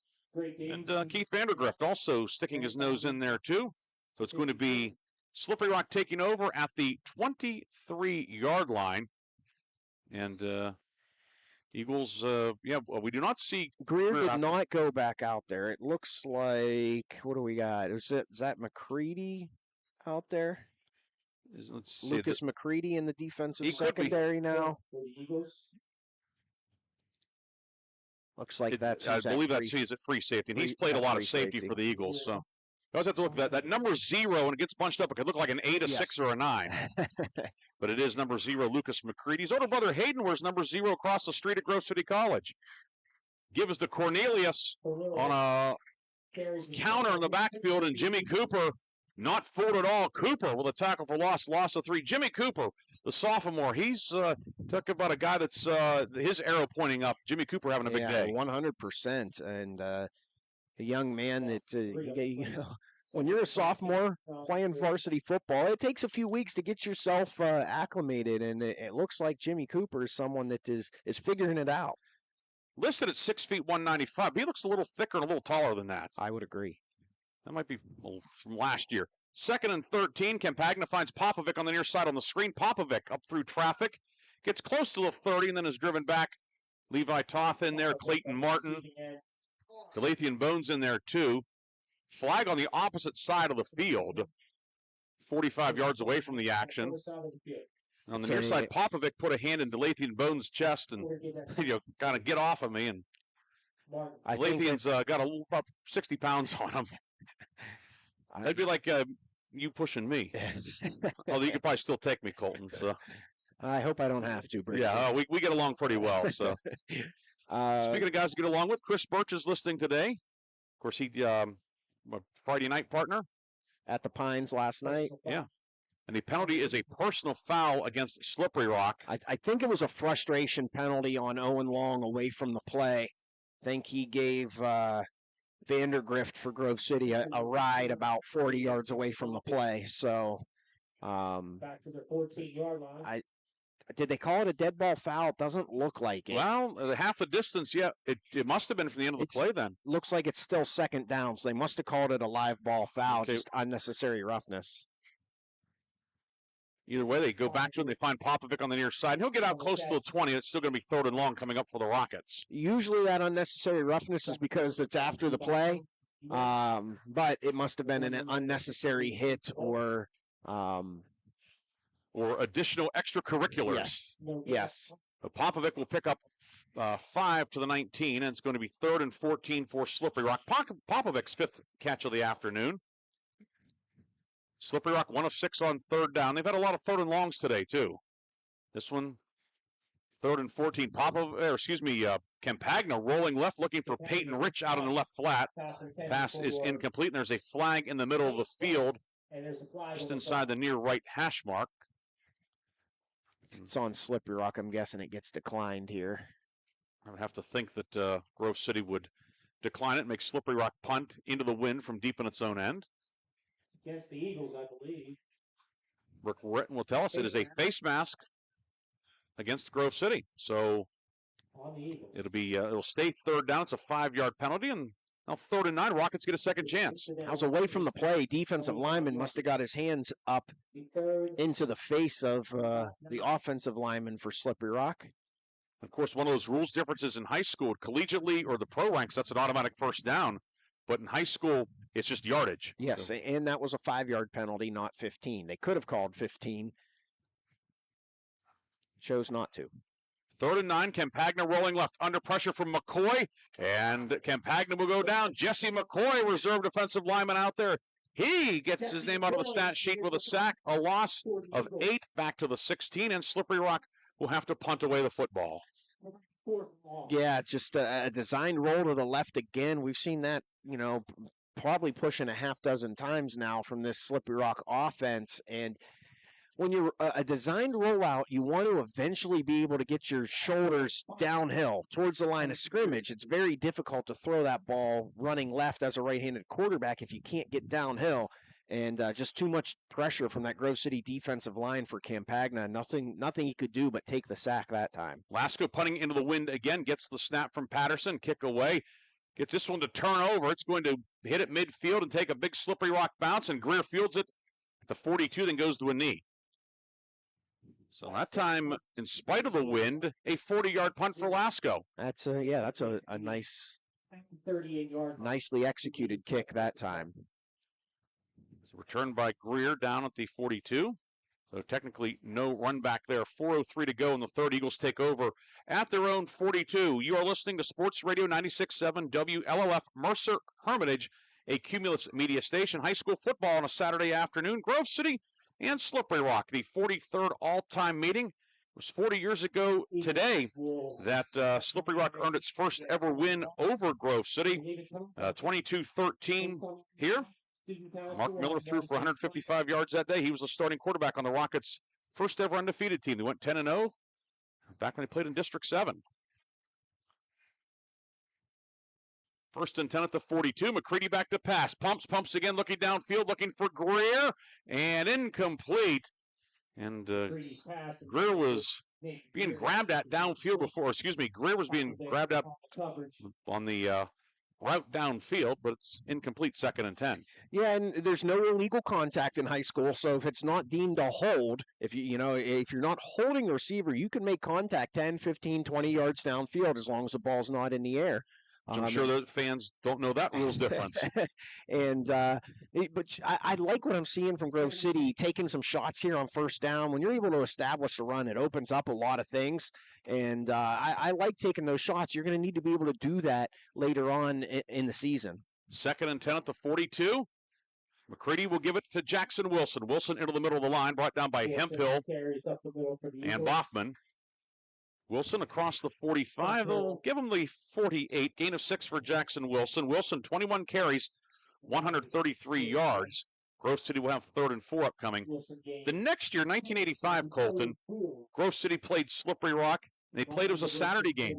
Saturday, 11 a.m. kickoff at Slippery Rock University. They played before the Slippery Rock University Wayne State game. 39 years ago. Yeah. 3rd down and 4, the give for McCready to Wilson. Wilson breaks a tackle. Wilson into the secondary. Jackson Wilson along the near hash mark down to the 40 and to the 39-yard line. Maneuvers his way. Jacob Rich downfield to make the tackle, along with John Petrus for Slippery Rock. But Jackson Wilson picks up 13 more to the Slippery Rock 39-yard line. Well, and even on the plays, Wilson doesn't look like he's getting a lot. He's still getting 4, 5, 6 yards. And then when he's able to make a man or two miss at the second level, he's busting off some big runs. It's 1st and 10 at the 39. Give to Stukio this time. He is hit in the backfield, and he is going to be dropped for a loss on the play as Clint Shamblin, one of the few seniors in the starting lineup for Slippery Rock, comes through to make the tackle. Loss of 3 back to the 42. Really nice play by Shamblin, fighting off his blocker. Nowhere for Stukio to go. He couldn't even avoid Shamblin in the backfield. Well done by the senior that time. Let's finish up that 85 game. Grove City winning 27-0 over Slippery Rock at SRU. That was also 39 years ago today. So they played Friday night, which was the 14th in 84. That was a Saturday the next year. But Grove City quarterback Dave Gordon, who's a successful businessman here in Grove City, threw for 2 touchdowns and ran for a 3rd score. It was Sam Zona's first win as Grove City head coach. 2nd and 13, give us to Greer on a jet sweep, breaking 1 tackle in the backfield. He is in trouble, and Doug Popovic will haul him down back at the 45, a loss of 3. And it will be 3rd and 16 now. Doug Popovic putting together a very fine game on both sides of the football today. Yeah, and that's a good back-to-back plays for this Slippery Rock defense. Other than the goal line stand, we haven't seen the Slippery Rock defense really stack good plays together, but 2 straight negative plays and sets up a 3rd and long for Grove City. 3rd and 16 at the 45 of Slippery Rock with 1:34 to go, 3rd quarter. 35-7 the Grove City lead. Restoration companies in the state of Pennsylvania. Thank you, sir, Pro. Richardson, Heasley wide left, Cooper slot left, Greer deploys wide right, Martin is a wing to the right. 3rd and 16. Eagles are 7 of 9 on 3rd down. McCready, his screen batted down, coming out of nowhere to swat that one down. Kane Humphrey looked like a volleyball spike. And it will be 4th down, and Grove City will have to punt away the football for just the 2nd time today. Yeah, it looked like trying to set up a screen pass to Greer, and 3 straight good plays by this Slippery Rock defense. Gets a stop, gets the ball back for their offense. It'll be 4th down, Greer to punt. His first punt was an 18-yarder earlier. He'll punt with the wind at his back. And it's Owen Long deep back at his own 15 for Slippery Rock. Martin the snapper. It's a chest-high snap, kick away. High spinner that's going to hit near the pylon. Was that inbounds or not? I think it's out at the 1-yard line. And let's see, the officials are getting together, and it's out at the 1. A coffin corner punt from Nathan Greer. You don't see that too often anymore, and that was perfect. It was perfect. It landed about a yard to the right of the pylon, which he's punting into that right side of the field, just out of bounds. And, you got to think this Grove City defensive line's got their ears pinned back right now thinking, I want to put 2 points on the board. So often, now punters, they try to get the backspin hit, and the coffin corner was something you saw in the old days. But again, remember we talked about what's old is new and what's new is old. And the coffin corner kick for Greer out of bounds at the 1-yard line. Well, the wind at his back, I'm not sure he's used to booming 40-plus yard punts either. And just really well done.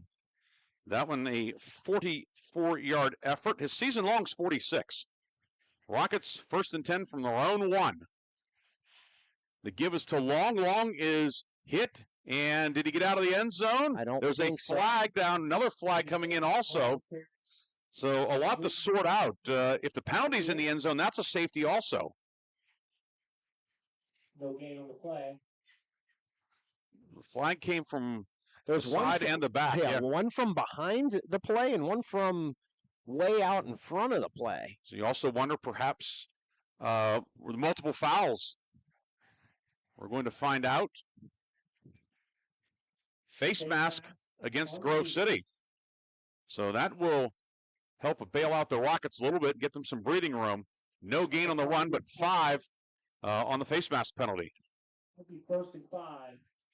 There was a lot of bodies out there, and we couldn't really see it, but I'm guessing it was on the ball carrier. Face mask penalty moves the ball out to the 6 now for the Rockets. Campagna in the shotgun gives it to Owen Long, and Long snowed under immediately. He's going to be brought down back near the original line of scrimmage. Cooper in there, among others. We see Ian McCreary. Along with Ian McCreary. And Navarro also getting a piece of him. Loss back to the 2. It's going to be 2nd and 9 at the 2 as we have 35 seconds to go in the third. 2nd and 9. Just so much pressure from this Grove City defensive line. I think that was Big Jack Wolf getting a push in there that time. Jack Wolf pulling his way in there. Back to pass. Campagna in the end zone, looking to get out of the end zone. He does, but he's going to be corralled by Jack Wolf. Jack Wolf. That'll go as a sack and a loss of 1 on the play. And now there's a Slippery Rock player down in the end zone. He's up. He lost his helmet. That's Campagna. That's the last play of the third quarter. An eventful third quarter. A lot of fun if you're a Grove City fan. Eagles have the lead, 35-7. We will come back with the fourth quarter in this one. Grove City leading 35-7. The final 12 minutes come up next on Sports Radio 96.7. Express, Karen Car Wash and Grove City. Try again, try it out. It's that easy.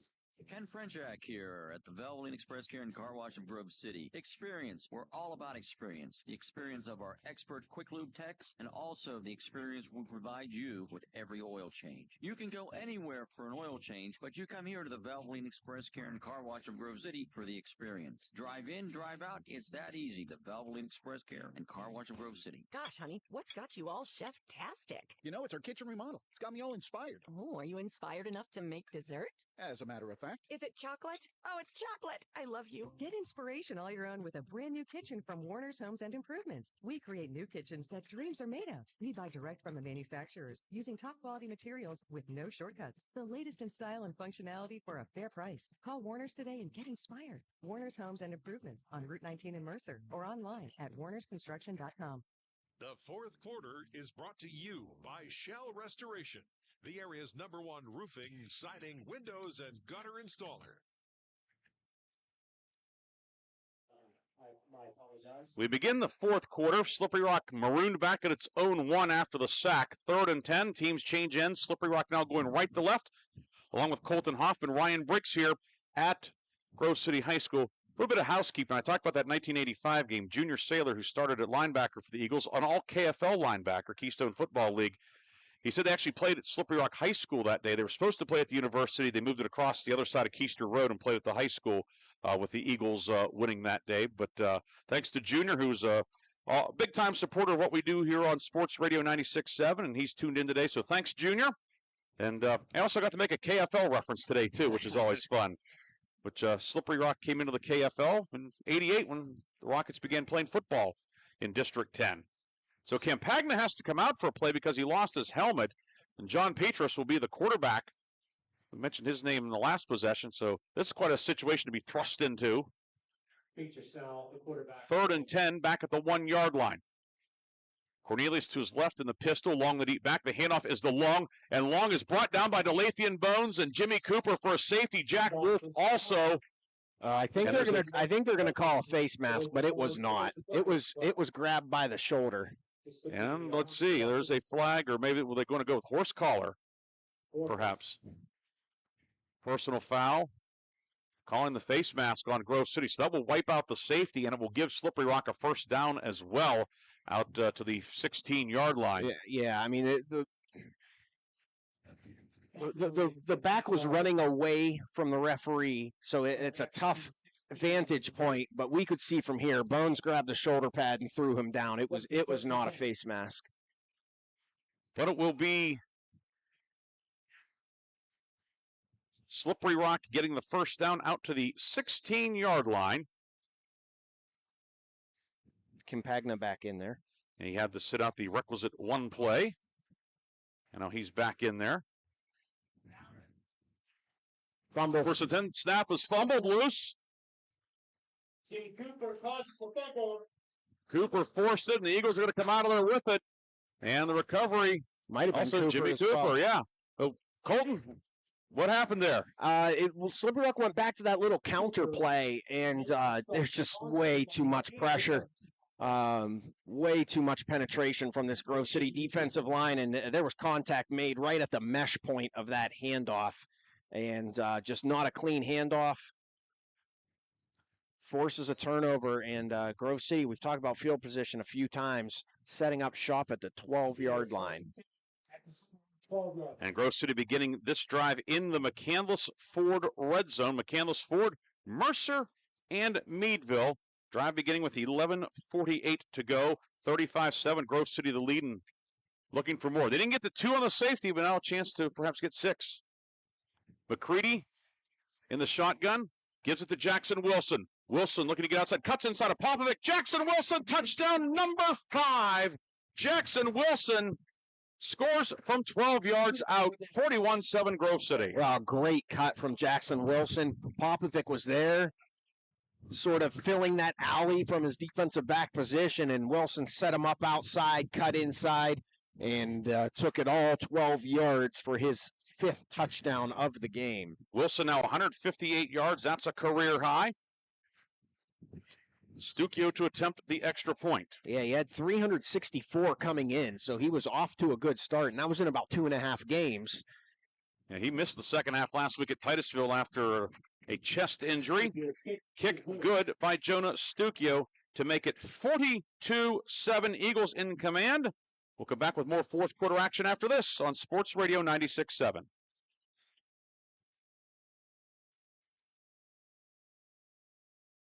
Score big with a new checking account at Grove City Area Federal Credit Union. At the Grove City Area Federal Credit Union, you get a free checking account that offers no minimum balance, no monthly service fees, and unlimited transactions. Download their mobile app and you can get 24/7 account access and remote deposit. See them at one of their 2 locations in Grove City or online at gcafcu.org.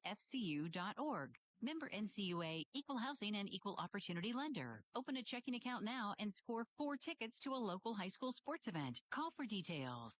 The fourth quarter is brought to you by Shell Restoration, the area's #1 roofing, siding, windows, and gutter installer.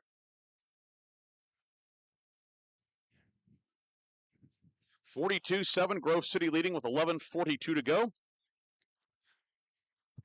Reminder, 3:30, Pitt, West Virginia upcoming. So looks like we're probably going to be close in terms of when we finish and when they start.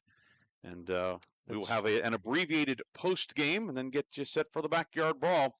This one, Colton, this was a very entertaining game for 2.5 quarters in terms of competitiveness, but Grove City, the field position battle, it seems if you're Slippery Rock, it feels uphill both ways. Yeah, absolutely. Field position and just not able to stop that Grove City rushing attack. Grove City really winning the line of scrimmage today, and that wears on you, man. That's tough. We talked about a lot of guys playing both ways. Stucchio sends a worm burner along the far hash mark, picked up by Jenneret at his own 30. And they run back out close to 35. Carter Jenneret, the junior tight end and linebacker. We've seen him a little bit on offense this afternoon, and he has a modest return of that kickoff to the 34-yard line.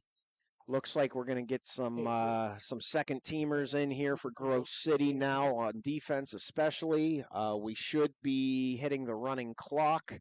Yep, it is moving, and of course, and Grove City, it's a short week next week, Saturday to Friday. Short week for both teams, but from the Grove City standpoint, you guys, you mentioned 3 very physical teams upcoming.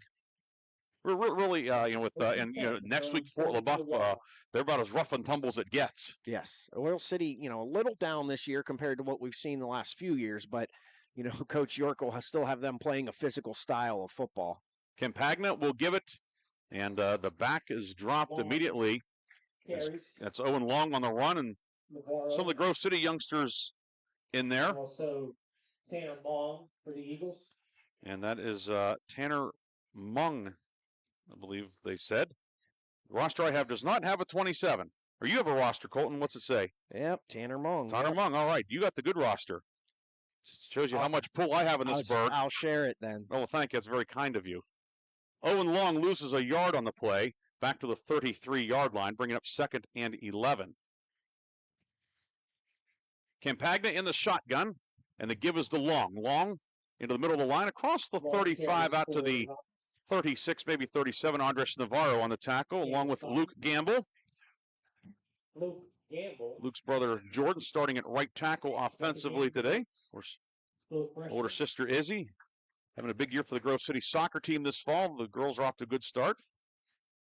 She also plays basketball at the high school for head coach Dennis Ranker. Long takes it out past the 35 to the 36. It will be 3rd and 8 for Slippery Rock. Rockets 1 of 7 on 3rd down. Campagna in the shotgun, 2 receivers to the left. Snap mishandled, picked up by Campagna, throws it downfield, tipped, and then caught on the deflection by Popovic. Knocked out of bounds at the 37-yard line. One of the more exciting 1-yard completions you'll see. But Campagna looked like maybe panicked a bit. Yeah, you know, that's something Campagna is going to learn as he gets more experiences. You know, bad snap. You don't want to blindly throw the curl route. You know, you'd rather blindly throw it 5 yards over the curl route because that was a half step away from being another touchdown for Grove City. So, I mean, these are things he'll learn from. A young quarterback starting his fourth ever game. We've seen some good things from him today. He's got a bright future. Great first half, 12 of 13. Right. Lasco to punt for the 5th time today. Patterson to snap. Snap was good. Snap bobbled. Lasco's kick goes straight up in the air. It's behind the line of scrimmage, and now it's batted forward. Grabbed by Vandergrift at the 37, and Vandergrift out of bounds to the 30, and then he is drilled out of bounds. And Grove City is going to begin this drive inside the McCandless Ford red zone. Now, if Slippery Rock, if that man fields it behind the line of scrimmage, he can advance it forward. Absolutely, he can. Advanced it perhaps 8 yards. One of the more quirky rules in football, but yeah, he could have grabbed that and advanced it. It was 25 years ago this fall, as the penalty is enforced half the distance. 25 years ago this fall, 1999, Grove City's playing at Reynolds, trailing late. Brad Bittner, the punter for Grove City, had a punt like that, pretty much straight up in the air, landed behind the line of scrimmage. Reynolds guys ran off the field. Bittner picked up the ball, ran it 70 yards for touchdown. Grove City won. So Grove City will have this ball at the 15-yard line. So we've really gone into the history vault today here, Cole. I think it's you mainly. Well, you're along for the ride. I'm a co-conspirator, I guess. There you go. Yes. So whatever your role is, you've fulfilled it very well today. So 7.5 minutes to go. Grove City has it at the 15-yard line in the McCandless Ford red zone. McCandless Ford, Mercer, and Meadville. The give is to Keith Vandergrift, who just had the punt return moments ago, and Vandergrift getting the handoff from Drake Moore. 3 yards. Vandergrift will squirm forward to about the 12, and it'll be 2nd down and 7 at the 12. Grove City leading 42-7. It was 14-7 at the break. Big second half for the Eagles. As a young guy, you love getting these reps. You get some stats that count. You know, a lot of these guys never had stats that really counted in their lives until this week. So you want to make an impact.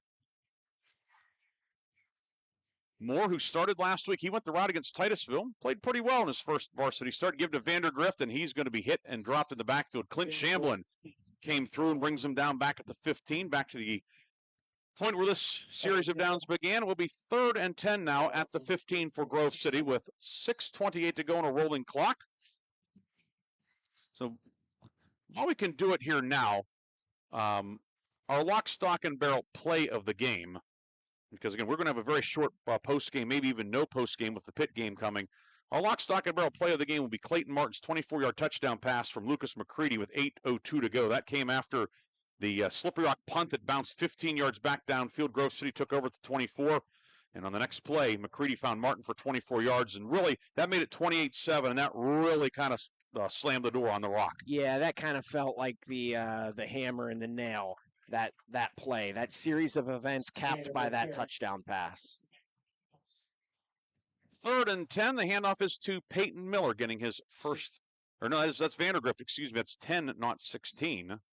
So Vandergrift able to pick up some positive yardage. He's back to the 12, and it's 4th and 7. The Eagles will keep the offense on the field, not surprisingly.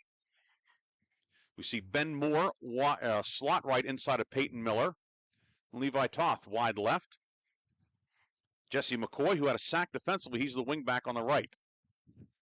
Moore rolling right, 4th and 7, throws it incomplete, looking for McCoy. He was open, but the Eagles cannot convert. And it will be Slippery Rock taking over with 5:05 to go.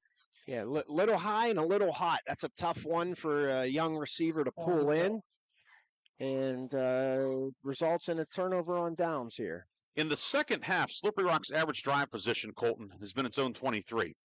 Grove City's average starting position has been the 34. Of Slippery Rock. The Slippery Rock 34. Yeah.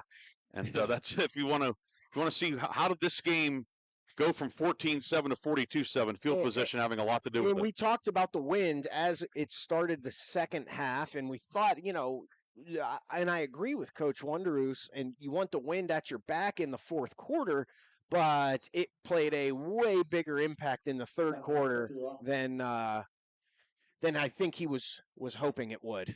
Okay, we have a timeout on the field taken by Slippery Rock, and we are just going to keep it here at the moment. So while we have a break, and again, we're going to have a very minimal post game on the radio. What we will do is we will, as soon as the game ends, we are going to sign off from here. Pitt, West Virginia will come on. On our Facebook feed, we'll go through with a scoring recap, the stats, etc. We give you the lock, stock, and barrel play of the game, the 24-yard touchdown pass from Lucas McCready to Clayton Martin. Our Reinhardt's Insurance player of the game, Grove City running back Jackson Wilson. 23 carries, 158 yards, 5 touchdowns. And also, he plays defense, too. This is a defense that's given up fewer than 100 yards today. Yeah, and probably about 70 of them came on the one touchdown drive. Petrus back in at quarterback, 1st and 10. And we have a handoff on a jet sweep, and the new ball carrier for Slippery Rock is going to be driven back. Carl Bubenheim, who has a pretty good wrestling background. You can see that was a pretty good double leg takedown there, bringing down the Slippery Rock ball carrier. And on the carry, did you catch the number, Colton? I think it was 28. Kane Humphrey, that makes sense. Humphrey dropped for the loss on the play by Bubenheim. It's a loss back to the 8. But our Reinhardt's Insurance player of the game, Jackson Wilson, he'll receive a customized T-shirt courtesy of 2J's to be screen printing and gifts here, in Hermitage. I've been in Hermitage. I'm not there today, but you get the point. It's on State Street. Second down, the give is to Colby McGill, his first carry of the afternoon. He gets back the lost yardage. Give him 5 out to the 13. Not Main Street here in Grove City. No, there's a lot on Main Street, but not 2J's and a B. That's on East State Street in Hermitage. They supply all of our beautiful player of the game T-shirts, and Jackson Wilson, he will be the recipient of one of those in about 3:16 of game action. 42-7, Grove City with the lead. Eagles will go to 3-1. They will also increase their lead in the all-time series to 30-13, a series that dates back to 1976. 3rd and 9. Petrus will give it to Colby McGill. He's hit, breaks one tackle, breaks another, and is able to fight forward. The pile moving forward, and then finally Bubenheim and Mung bring him down. Also in the tackle, Evan Huber. It's a nice-looking run for the young man from Slippery Rock as he actually comes limping off the field after that carry. Gain of 5 to the 18-yard line. It's 4th and 4. People wondering, well, why is the series between these two schools why isn't it as old as, say, Sharon Farrell or Grove City Greenville? Slippery Rock A played in District 7 until 1988.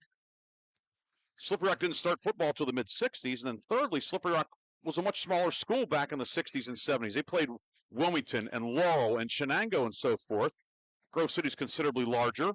On 4th and 4, handoff is given to Peyton Rich, and Rich is going to be dropped for a loss. Some of the young guys for Grove City coming through defensively. We see Ryan Failer in there, among others. So it's a loss by Rich, and Grove City will take over once again deep in Slippery Rock territory. This drive starts at the 16, another drive starting in the McCandless Ford red zone. But over time, Grove City's gotten a little bit smaller, and then Slippery Rock has grown, one of the few schools in our area whose enrollment has gone up over the years, and they've been playing regularly for the last 35-plus years. I think they're pretty darn close to matching enrollments these days. Yes. from 96.7. Looks like Grove City's just going to kneel this one out. This year, we hope to Couple see kneel them downs, and we should be out of here. This is always a fun one to practice, isn't it? Yes. And a fun one to call when you're offensive coordinator. Yes. Most teams finish Thursday night practice in the victory formation, and it's usually celebration time when this one is on. So the kneel down by Eagles taking me. Drake Moore. We'll need one more. One more, and that will do it. Grove City will get the win 42-7. Time winds down. For Slippery Rock, there's a lot to build on. There's a lot to be excited about the future. There are growing pains with young teams. Absolutely. It's a tough league to be a young team, and they're going to learn. They're going to learn, and you hope these lessons pay off so that you can take advantage of them in a year or two. And the kneel down, that will do it. The teams will come out for the post-game handshake celebration here on the home side. Grove City improves to 3-1 overall, 1-1 in the league, 2-0 at home, a 42-7 victory here over Slippery Rock. And a quick recap here, and then we will get you to Pitt in West Virginia. Aaron Biro will, Aaron, are you ready for us now? Let us know. But 42-7, Grove City outgains the Rock 295-102. 254 yards on the ground, and Slippery Rock minus 24 rushing yards. Colton, run the ball, stop the run. That's a pretty good recipe at all levels of football. All levels, but especially high school football. Grove City controlled the line of scrimmage today, really dominated the run game. Clearly was their huge advantage in this afternoon's contest. Grove City an 18-5 edge in total yards as well, or in first downs, 295-102 for Grove City. Was Lucas McCready, 3 of 8 for 41 yards and a touchdown. Jackson Wilson, 23 carries, 158, 5 scores. Jonas Stuckio ran it 10 times for 55. Clayton Martin, 24-yard touchdown catch for Slippery Rock. Fred Campagna, 15 of 21, 126 yards and a score. Doug Popovic, 6 catches for 66 yards. Cooper Glass, 5 catches, 30 yards and a touchdown. Alex Cornelius and Owen Long, each with a couple of catches. Penalties, 5 penalties, 55 yards for the Rock, 6 for 45 on the Grove City side. Eagles 7 of 11 on third down. Slippery Rock 1 of 9. Sustaining drives always the key too. Absolutely, third downs and turnovers, usually some key stats. Your final score: Grove City 42, Slippery Rock 7. Our Reinhardt's Insurance Player of the Game, Grove City's Jackson Wilson, 23 carries, 158 yards, and 5 touchdowns. The Lock, Stock, and Barrel Play of the Game, Clayton Martin's 24-yard touchdown reception from Lucas McCready in the third quarter. The first play, the only play of the drive. Grove City went up 28-7 at that point, and on to the victory in this one, 42-7. Colton, a parting thought. Oh, just I think this could be a springboard game for Grove City. They continue to play quality opponents over the next couple weeks. Hopefully, this is for Coach Mowry's club, that this is a springboard game, and they continue to can continue to grow and improve as a football team. So Grove City winner 42-7. Colton, always fun to work with you. Hope you do it again soon. Yeah. Thank you, Briggsy. Want to thank the folks here at Grove City, Athletic Director Casey Young, Principal Dr. Brendan Smith, the press box crew, Dal Meisenhelder, Bobby Thorne. Appreciate everything there. Thanks to Jody Ahern in the parking lot today. Thanks to Aaron Biro in the studio for doing a great job also. And for my partner, Colton Hoffman, this is Ryan Briggs signing off on the radio. Your final score, 42-7, Pitt, West Virginia, coming up next. For those of you on Facebook, I'm going to stay here. We'll give you the full scoring recap as we wrap up our broadcast here from Forker Field. Thanks for listening. Have a great weekend, everybody. From the Shell Restoration Studios, shellrestoration.com. This is Sports Radio 96.7. Sports Radio 96.7. WLLF FM Mercer, a Cumulus media station.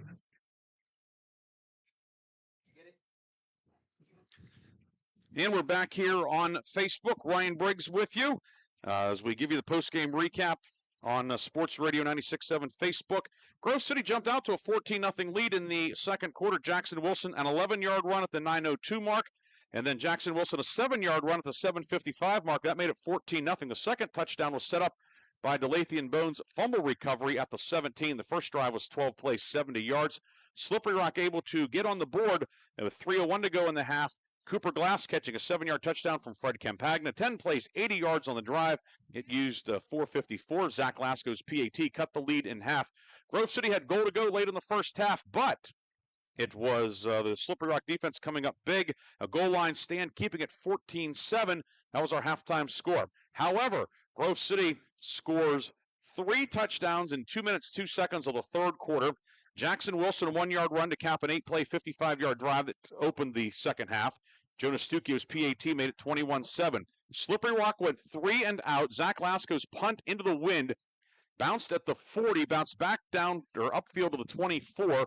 And on the very next play, Lucas McCready threw a 24-yard touchdown pass to Clayton Martin. That was our lock, stock, and barrel play of the game. Extra point good, and it was 28-7 at the 8:02 mark. Another 3 and out for Slippery Rock. Wilson, a 29-yard run at 6:29 to make it 35-7.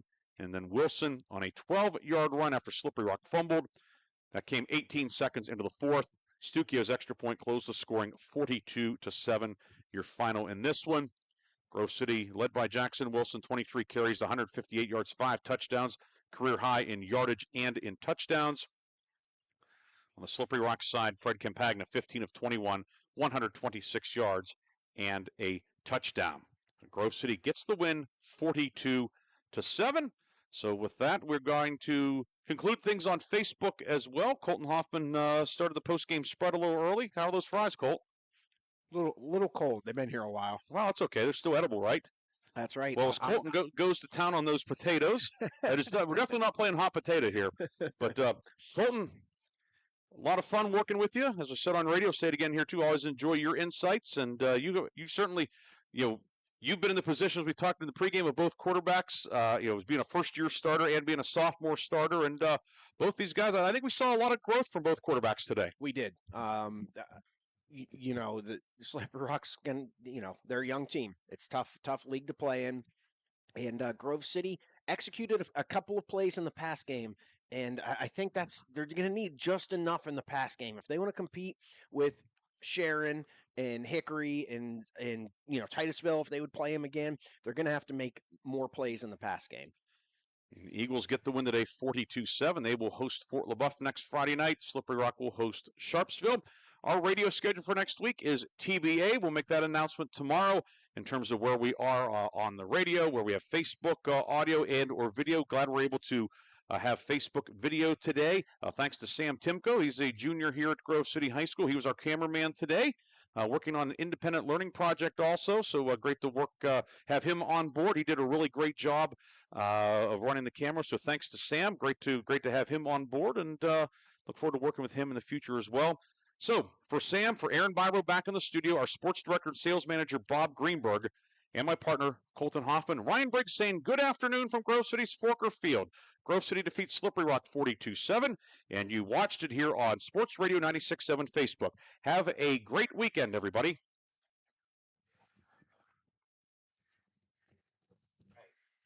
Need me to run up and get the... If you want to get the banner...